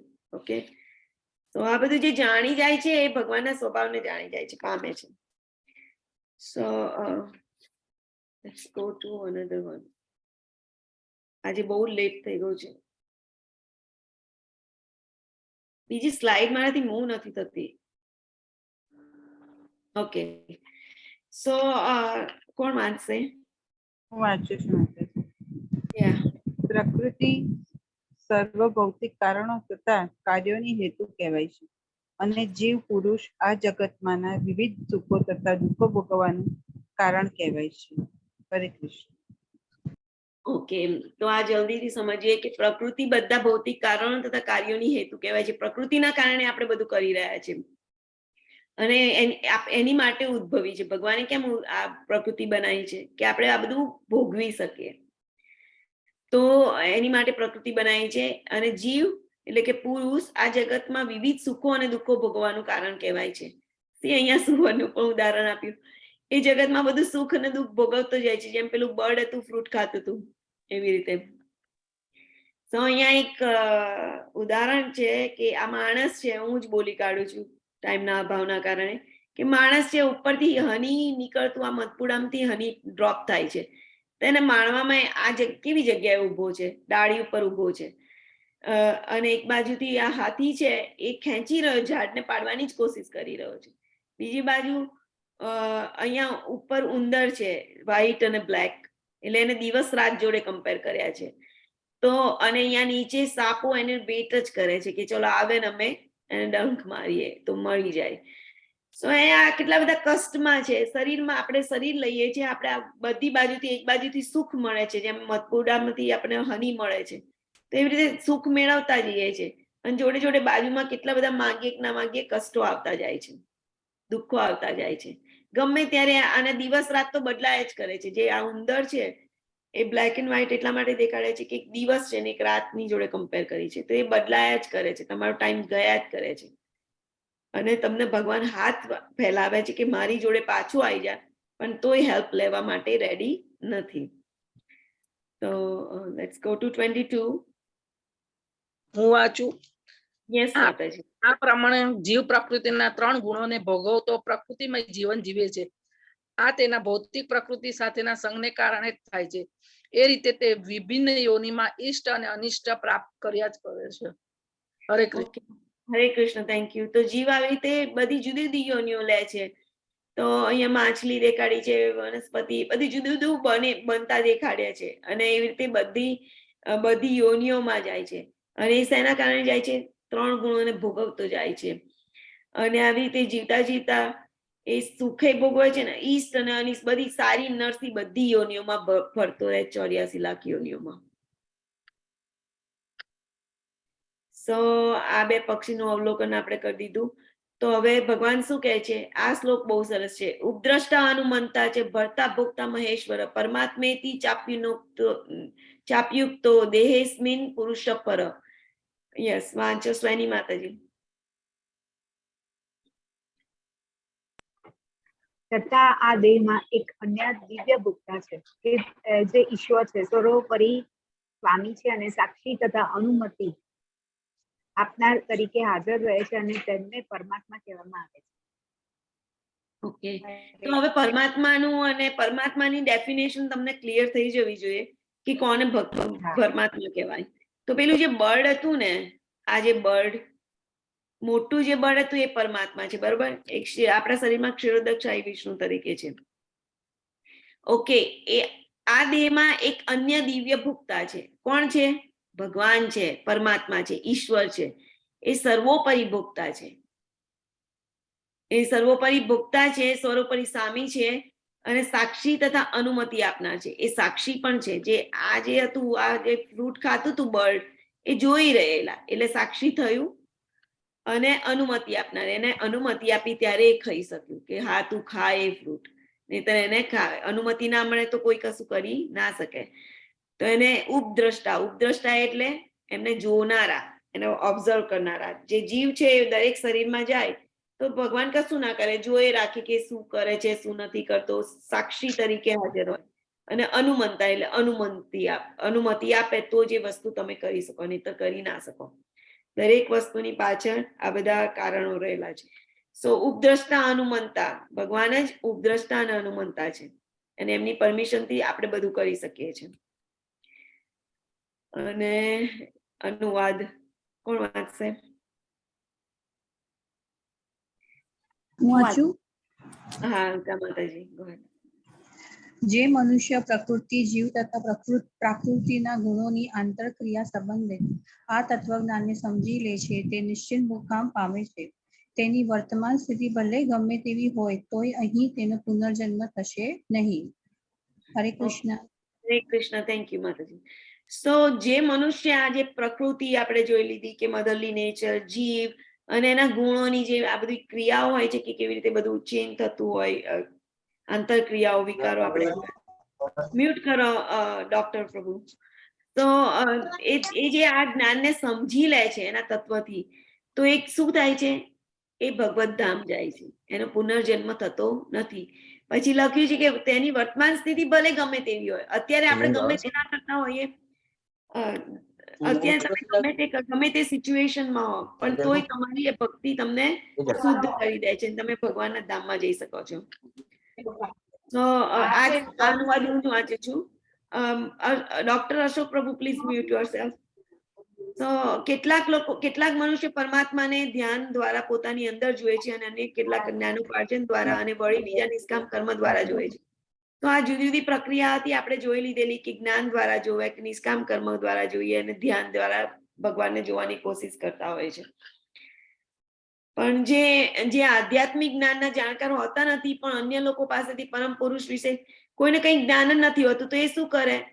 તો એ જે ભગવાનના જે ભક્તો હોય એમની જોડેથી શ્રવણ કરે છે અને પછી ભગવાનની ભક્તિમાં લાગી જાય છે. જેવા કે આપણે લોકો છે, ભક્તો જોડેથી સાંભળે છે, સીધા આની અંદર આવી જાય છે. જ્ઞાન દ્વારા નહીં, કસા દ્વારા નહીં, સીધા ભક્તિમાં આવી જાય છે. તો એવા કોની જો ભક્તો દ્વારા શ્રવણ કરવાથી આ વસ્તુ થાય છે. એટલે ભક્તો, ગુરુ શિષ્ય પરંપરામાં આવતા ભક્તોનું શ્રવણ કરવું જોઈએ. તો અહીંયા દેવહૂતિ માતા છે અને કપિલ મુનિ છે, એમના પુત્ર છે, ભગવાનના અવતાર છે કપિલજી. ઓકે, હે ભરતવંશીઓમાં શ્રેષ્ઠ, એમ જાણી લે કે ચલ અને અચલ જે કંઈ તને અસ્તિત્વમાં દેખાઈ રહ્યું છે તે બધું કાર્યક્ષેત્ર અને તેના ક્ષેત્રજ્ઞનો સંયોગ માત્ર છે. આપણને જે પણ આ વર્લ્ડમાં દેખાઈ રહ્યું છે એ શેના દ્વારા થાય છે? કાર્યક્ષેત્ર એટલે શરીર અને ક્ષેત્રજ્ઞ એટલે આત્મા દ્વારા થાય છે, એના સંયોગથી થાય છે. બરોબર? આપણો આત્મા છે અને આ શરીર છે, તો એ બધું કરી રહ્યા છે ને. Let's see. જે મનુષ્ય પરમાત્માને સર્વ શરીરોમાં આત્માની સાથે રહેલા જાણે છે અને જે એમ સમજે છે કે આ નશ્વર શરીરમાં રહેલ ન તો આત્મા કે ન તો પરમાત્મા ક્યારેય નષ્ટ થાય છે, તે જ વાસ્તવમાં સત્યને જોવે છે. એટલે બધા માણસોમાં ભગવાનને જોવે છે. આત્માની જોડે પરમાત્મા રહેલા છે, પરમાત્માને સર્વ શરીરોમાં આત્માની સાથે રહેલા જાણે છે. ઓકે, આત્મા છે અને પરમાત્મા એની બાજુમાં છે એવું જાણે છે. અને એમાં આત્મા અને પરમાત્મા એવું વિચારે છે કે વિચારતો નથી, એને ખબર છે કે એ નષ્ટ નહીં થાય, કેમ કે એ તો શાશ્વત છે. રાઈટ? તો આત્માનું સ્વરૂપ જ છે, શાશ્વત છે, અને ભગવાન તો શાશ્વત છે જ. તો એ રિયલમાં સત્ય જોવે છે, એ જ સાચું વસ્તુ છે. જે મનુષ્ય પરમાત્માને સર્વત્ર અને જીવમાત્રમાં સમાન રૂપે રહેલા જુએ છે તે પોતાના મનથી પોતાને અધપતિત કરતો નથી, એ રીતે તે દિવ્ય ગતિ પ્રાપ્ત કરે છે. તો જે આ બધી રીતે જોવે કે બધે ભગવાન રહેલા છે બધાના હૃદયમાં, તો એ પોતાની સેલ્ફને, એના માઇન્ડને એનું ડિગ્રેડ થવાતું નથી, અધપતિત નથી થવાતું, કેમ કે એ ભગવાનને જોવે છે, પછી એ પ્રમાણે એનું કાર્ય કરતો હોય છે અને એને દિવ્ય ગતિ પ્રાપ્ત થાય છે. ક્યાં જાય છે? ભગવાનના ધામમાં જાય છે. જે મનુષ્ય એમ જોઈ શકે છે કે સર્વ પ્રવૃત્તિઓ દેહ દ્વારા કરવામાં આવે છે, દેહનું સર્જન ભૌતિક પ્રકૃતિ દ્વારા થયું છે, તેમજ એમ પણ જોઈએ છે કે આત્મા કશું કરતો નથી, તે જ ખરેખર સત્ય જોવે છે. ઓકે, તો અહીંયા એક વસ્તુ છે કે સર્વ પ્રવૃત્તિઓ દેહ દ્વારા કરવામાં આવી છે. આપણે કંઈ પણ કરીએ તો આપણા શરીર દ્વારા થાય છે. બરોબર? કાર્યક્ષેત્ર શરીર. અને એનું સર્જન કોના દ્વારા થયું છે? શરીરનું સર્જન 5 ઘટક તત્વો થઈ ગયા, તો અગ્નિ, જળ, વાયુ, આકાશ, પૃથ્વી, તો એ બધાથી આ શરીરનું સર્જન થયું છે. અને એ એવું પણ જોવે છે કે આત્મા કશું કરતો નથી. આત્માને આ બધા જોડે કઈ લેવા દેવા જ હોતી નથી, એ અલિપ્ત રહે છે, એની જોડે ટચ જ નહીં હોતું. કેવી રીતે સમજી શકાય? તો અહીંયા બીજું આ શ્લોકમાં જોઈએ કે આકાશ જો કે સર્વવ્યાપી છે. આકાશ બધી જગ્યાએ, આપણે ઉપર જોઈએ તો છે ઉપરથી આ જે ઓશનની ઉપર દેખાડ્યું છે આકાશ, તો આપણે કેટલું મોટું દેખી શકીએ છીએ. ધરતીને અડધું દેખાય છે, પણ ત્યાં જઈએ તો અડધું નથી હોતું. એવી રીતે આકાશ સર્વવ્યાપી છે, પણ પ્રકૃતિના કારણે તે કોઈ પણ વસ્તુથી લિપ્ત થતું નથી, એ કોઈની પણ જોડે કનેક્ટ થતું નથી. રાઈટ? કે આત્મા છે, શરીરમાં રહેલો છે, તો એ આત્મા અને શરીર જુદા છે, શરીર આત્મા નથી. જેવી રીતે આપણે કારમાં કાર ચલાવતા હોય તો આપણને એવું લાગે કે હું, કોઈ આપણે અથડાઈ દેતા આપણે કે મને અથડાઈ દીધો. નો, મને નથી અથડાયો, મારી કારને અથડાયો છે. સો આપણે અને શરીર જુદા જુદા છે. તો આપણે અને શરીર જુદા છે. એવી રીતે તો પછી શરીર કંઈક કરતું હોય તો એમાં આત્મા કશું કરતો હોતો નથી, અને એ જ સત્ય જોવે છે. સો અહીંયા કીધું છે કે એવી રીતે બાહ્ય દ્રષ્ટિમાં સ્થિત આત્મા શરીરમાં અવસ્થિત હોવા છતાં શરીરથી લિપ્ત થતો નથી. ઓકે, એટલે શરીરથી લિપ્ત નથી થતો, શરીર જોડે જોઈન નથી થઈ જતો. બધા કહે છે મળતી એનો જુદો રહે છે. હે ભારત, જેવી રીતે એકલો સૂર્ય આ સમગ્ર બ્રહ્માંડને પ્રકાશિત કરે છે, તેવી રીતે શરીરમાં રહેલો આત્મા સમગ્ર શરીરને ચેતનાથી પ્રકાશિત કરે છે. હવે અહીંયા ચેતના આવી. બલ્બનું ઉદાહરણ યાદ છે ને, કે રૂમમાં લાઈટ ચાલુ કરીએ તો આખા રૂમમાં પ્રકાશ પ્રજ્વલિત થઈ જાય. એવી રીતે આત્મા શરીરમાં આવે છે તો એ હલન ચલન કરે છે, તો આપણે ખબર પડે છે કે નામ ચેતના છે. પણ એ હલન ચલન કરતી બંધ થઈ જાય છે તો આત્મા જતો રહ્યો હોય એ ખબર પડે છે કે આ માણસ મરી ગયો. રાઈટ? તો આત્મા સમગ્ર શરીરને ચેતનાથી પ્રકાશિત કરે છે. જે મનુષ્યો જ્ઞાનના નેત્રોથી શરીર તથા શરીરના જ્ઞાતાની વચ્ચેના ભેદને જુએ છે અને ભૌતિક પ્રકૃતિના બંધનમાંથી મુક્ત થવાની પ્રક્રિયાને જાણે છે, તે પરમ ધ્યેયની પ્રાપ્તિ કરે છે. એટલે આપણે જ્ઞાનના ચક્ષુ વડે શરીર એટલે જ્ઞાન મેળવી લીધું છે. હવે શરીર અને એના જ્ઞાતા એટલે આત્માના શું ડિફરન્ટ છે એ જોવાનું, કે હું શરીર નથી, હું આત્મા છું. પ્રભુપાદા મોસ્ટલી બધે જ રિપીટ કરે છે કે હું શરીર નથી, હું આત્મા છું, હું ભગવાનનો દાસ છું. અને ભૌતિક પ્રકૃતિના બંધનમાંથી મુક્ત થવાની પ્રક્રિયાને કેવી રીતે મુક્ત થવાય? તો પેલા 20 ગુણ હતા એ ડેવલપ થાય. એમાં સૌથી મહત્વનો ગુણ શું હતો કે મારે જોવું પડશે.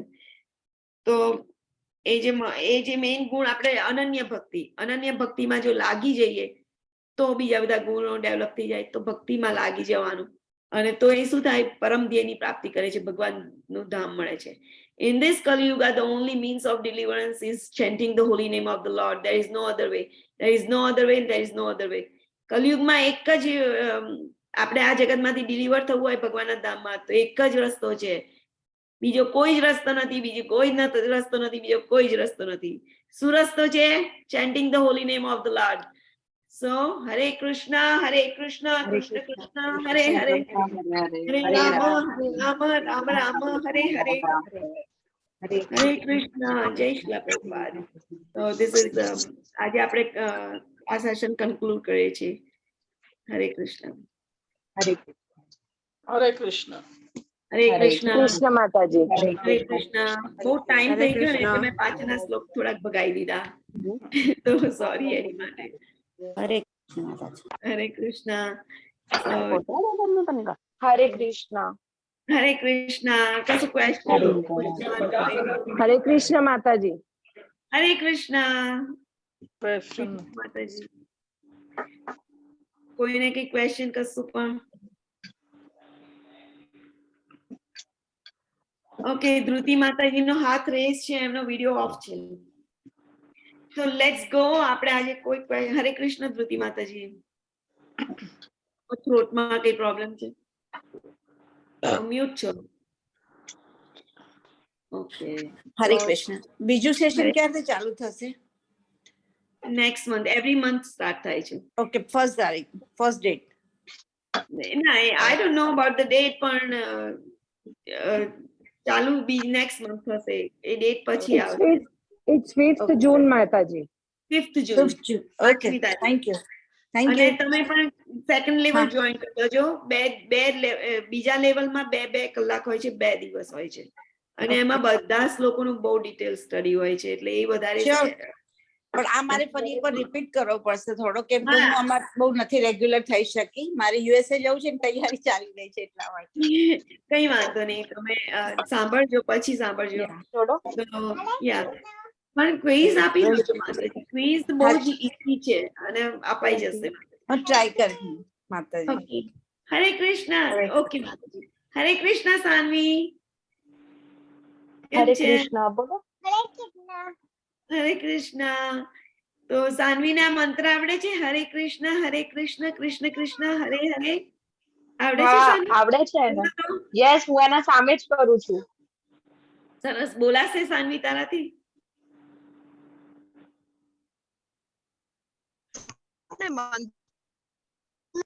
હરે કૃષ્ણ હરે યસ કોમલ માતાજી. સાનવીનો અવાજ કટ થઈ જાય છે તિથિ માતાજી. અને આ ગીતાનું બીજા લેવલમાં તમે કહો છો ને કે એક શ્લોક એક્સપ્લેન કરશે, તો શ્લોક વાંચતા બી શીખવાડશે એ લોકો, એટલે કેવી રીતે વાંચવું?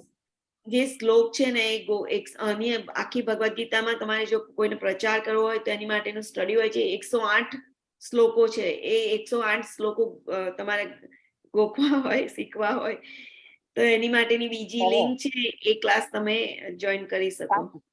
ઓકે.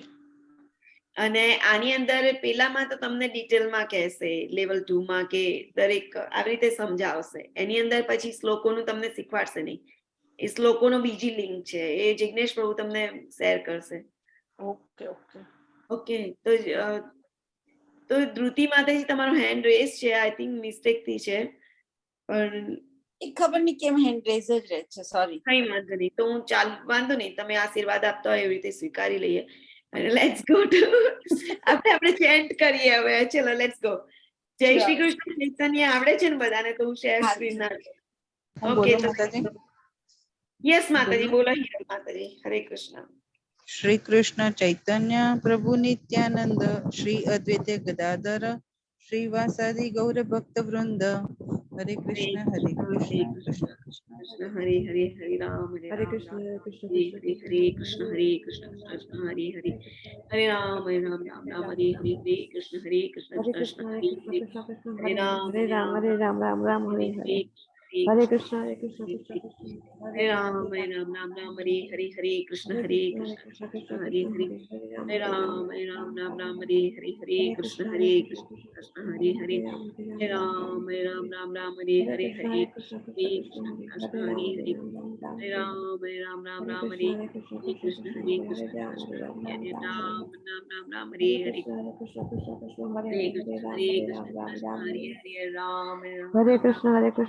કૃષ્ણ હરે હરે, હરે રામ રામ રામ. રામ રામ હરે હરે, હરે કૃષ્ણ હરે કૃષ્ણ રામ હરે રામ કૃષ્ણ રામ હરે હરે, રામ હરે રામ હરે કૃષ્ણ હરે, કૃષ્ણ કૃષ્ણ હરે હરે કૃષ્ણ હરે રામ કૃષ્ણ રામ રામ કૃષ્ણ રામ. હરે હરે, રામ હરે રામ કૃષ્ણ હરે કૃષ્ણ હરે, કૃષ્ણ કૃષ્ણ હરે કૃષ્ણ હરે કૃષ્ણ રામ હરે હરે, રામ રામ રામ. હરે હરે હરે, કૃષ્ણ કૃષ્ણ કૃષ્ણ કૃષ્ણ કૃષ્ણ હરે હરે, હરે રામ રામ રામ રામ રામ રામ. હરે હરે, હરે કૃષ્ણ કૃષ્ણ કૃષ્ણ કૃષ્ણ કૃષ્ણ હરે હરે હરે, રામ રામ રામ. હરે હરે, કૃષ્ણ કૃષ્ણ હરે કૃષ્ણ કૃષ્ણ કૃષ્ણ રામ હરે રામ હરે રામ રામ હરે રામ રામ હરે, રામ કૃષ્ણ હરે. કૃષ્ણ કૃષ્ણ હરે હરે, હરે કૃષ્ણ રામ કૃષ્ણ હરે હરે, કૃષ્ણ હરે રામ કૃષ્ણ રામ કૃષ્ણ રામ હરે રામ. હરે, રામ હરે હરે હરે, કૃષ્ણ હરે કૃષ્ણ કૃષ્ણ કૃષ્ણ હરે હરે હરે, રામ રામ રામ રામ હરે રામ. હરે, કૃષ્ણ કૃષ્ણ હરે કૃષ્ણ હરે કૃષ્ણ હરે, રામ રામ રામ રામ હરે હરે હરે, રામ કૃષ્ણ હરે રામ રામ. હરે હરે, રામ રામ હરે રામ કૃષ્ણ રામ કૃષ્ણ હરે હરે, કૃષ્ણ હરે કૃષ્ણ હરે કૃષ્ણ રામ હરે રામ રામ હરે, રામ. હરે હરે રામ કૃષ્ણ રામ રામ કૃષ્ણ હરે હરે, હરે કૃષ્ણ રામ હરે રામ કૃષ્ણ રામ કૃષ્ણ રામ હરે હરે, હરે. રામ રામ હરે રામ રામ કૃષ્ણ હરે હરે, કૃષ્ણ કૃષ્ણ હરે હરે કૃષ્ણ હરે કૃષ્ણ રામ હરે હરે, રામ હરે. રામ હરે હરે, કૃષ્ણ હરે હરે કૃષ્ણ કૃષ્ણ કૃષ્ણ હરે હરે, રામ હરે રામ રામ રામ હરે રામ હરે, હરે. હરે કૃષ્ણ કૃષ્ણ હરે કૃષ્ણ હરે કૃષ્ણ હરે, કૃષ્ણ રામ કૃષ્ણ રામ રામ હરે રામ રામ હરે હરે, રામ હરે હરે. કૃષ્ણ કૃષ્ણ હરે હરે હરે, કૃષ્ણ રામ કૃષ્ણ રામ કૃષ્ણ રામ રામ હરે કૃષ્ણ હરે, હરે કૃષ્ણ હરે કૃષ્ણ રામ કૃષ્ણ રામ હરે હરે. હરે, રામ રામ રામ હરે રામ હરે કૃષ્ણ હરે, Krishna Krishna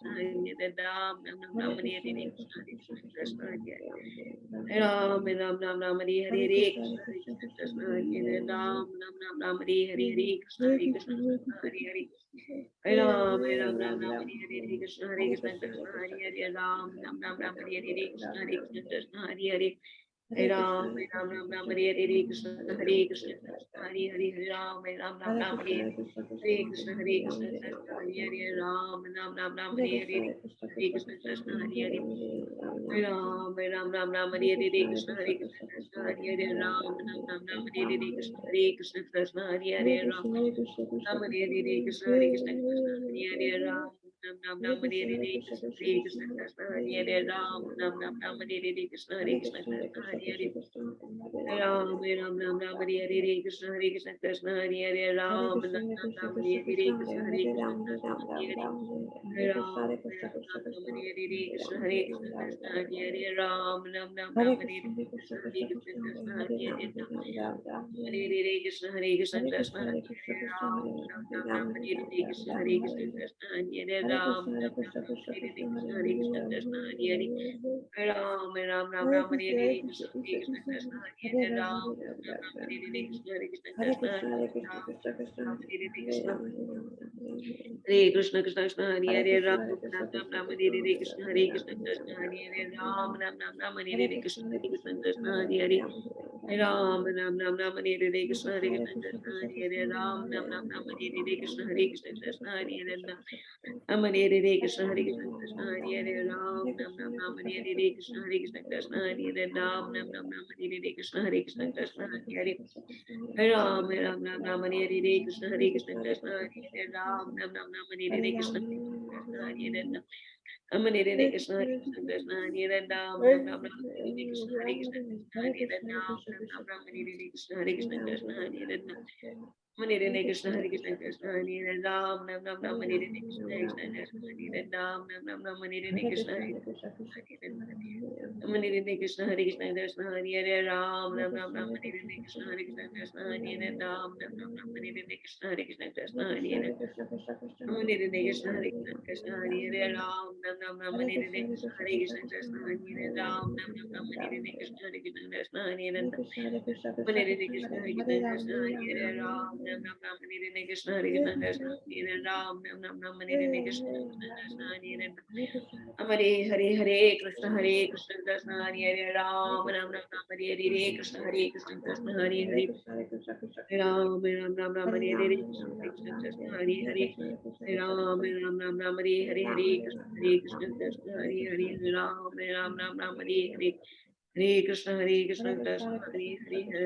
Hare Ram Ram Hare Hare Krishna Krishna Krishna Hare Hare Ram Ram Hare Hare Krishna Krishna Hare Hare Ram Hare Hare Krishna Krishna Hare Hare Ram Ram Hare Hare Krishna Krishna Hare Hare Ram Hare Hare Krishna Krishna Hare Hare Krishna Krishna Hare Hare Ram Ram Hare Hare Krishna Krishna Hare Hare Ram Ram Hare Hare Krishna Krishna Hare Hare Ram Ram Hare Hare Krishna Krishna Hare Hare Ram Ram Hare Hare Hare Krishna Krishna Hare Hare Ram Ram Hare Hare Krishna Krishna Ram Hare Hare Krishna Krishna Hare Hare Ram Ram Hare Hare Krishna Krishna Hare Hare Ram Hare Hare Krishna Krishna Hare Hare Ram Ram Hare Hare Krishna Krishna Hare Hare Ram Hare Hare Krishna Krishna Hare Hare Ram Ram Hare Hare Krishna Krishna Hare Hare Ram Ram Hare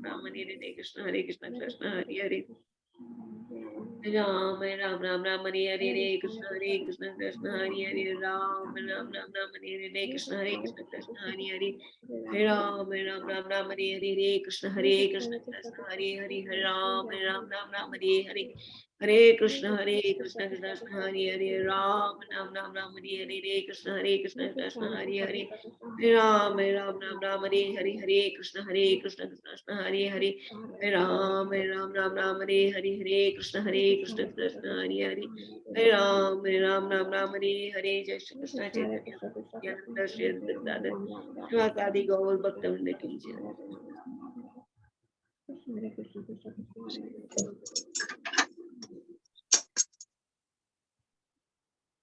Hare Krishna. બધાને થઈ ગયું? બધાને માળા થઈ ગઈ કે કોઈને બાકી? ઓકે. હું છે ને કાલનો ક્લાસ નથી જોઈન કરી શકવાની. એકચ્યુઅલી બહુ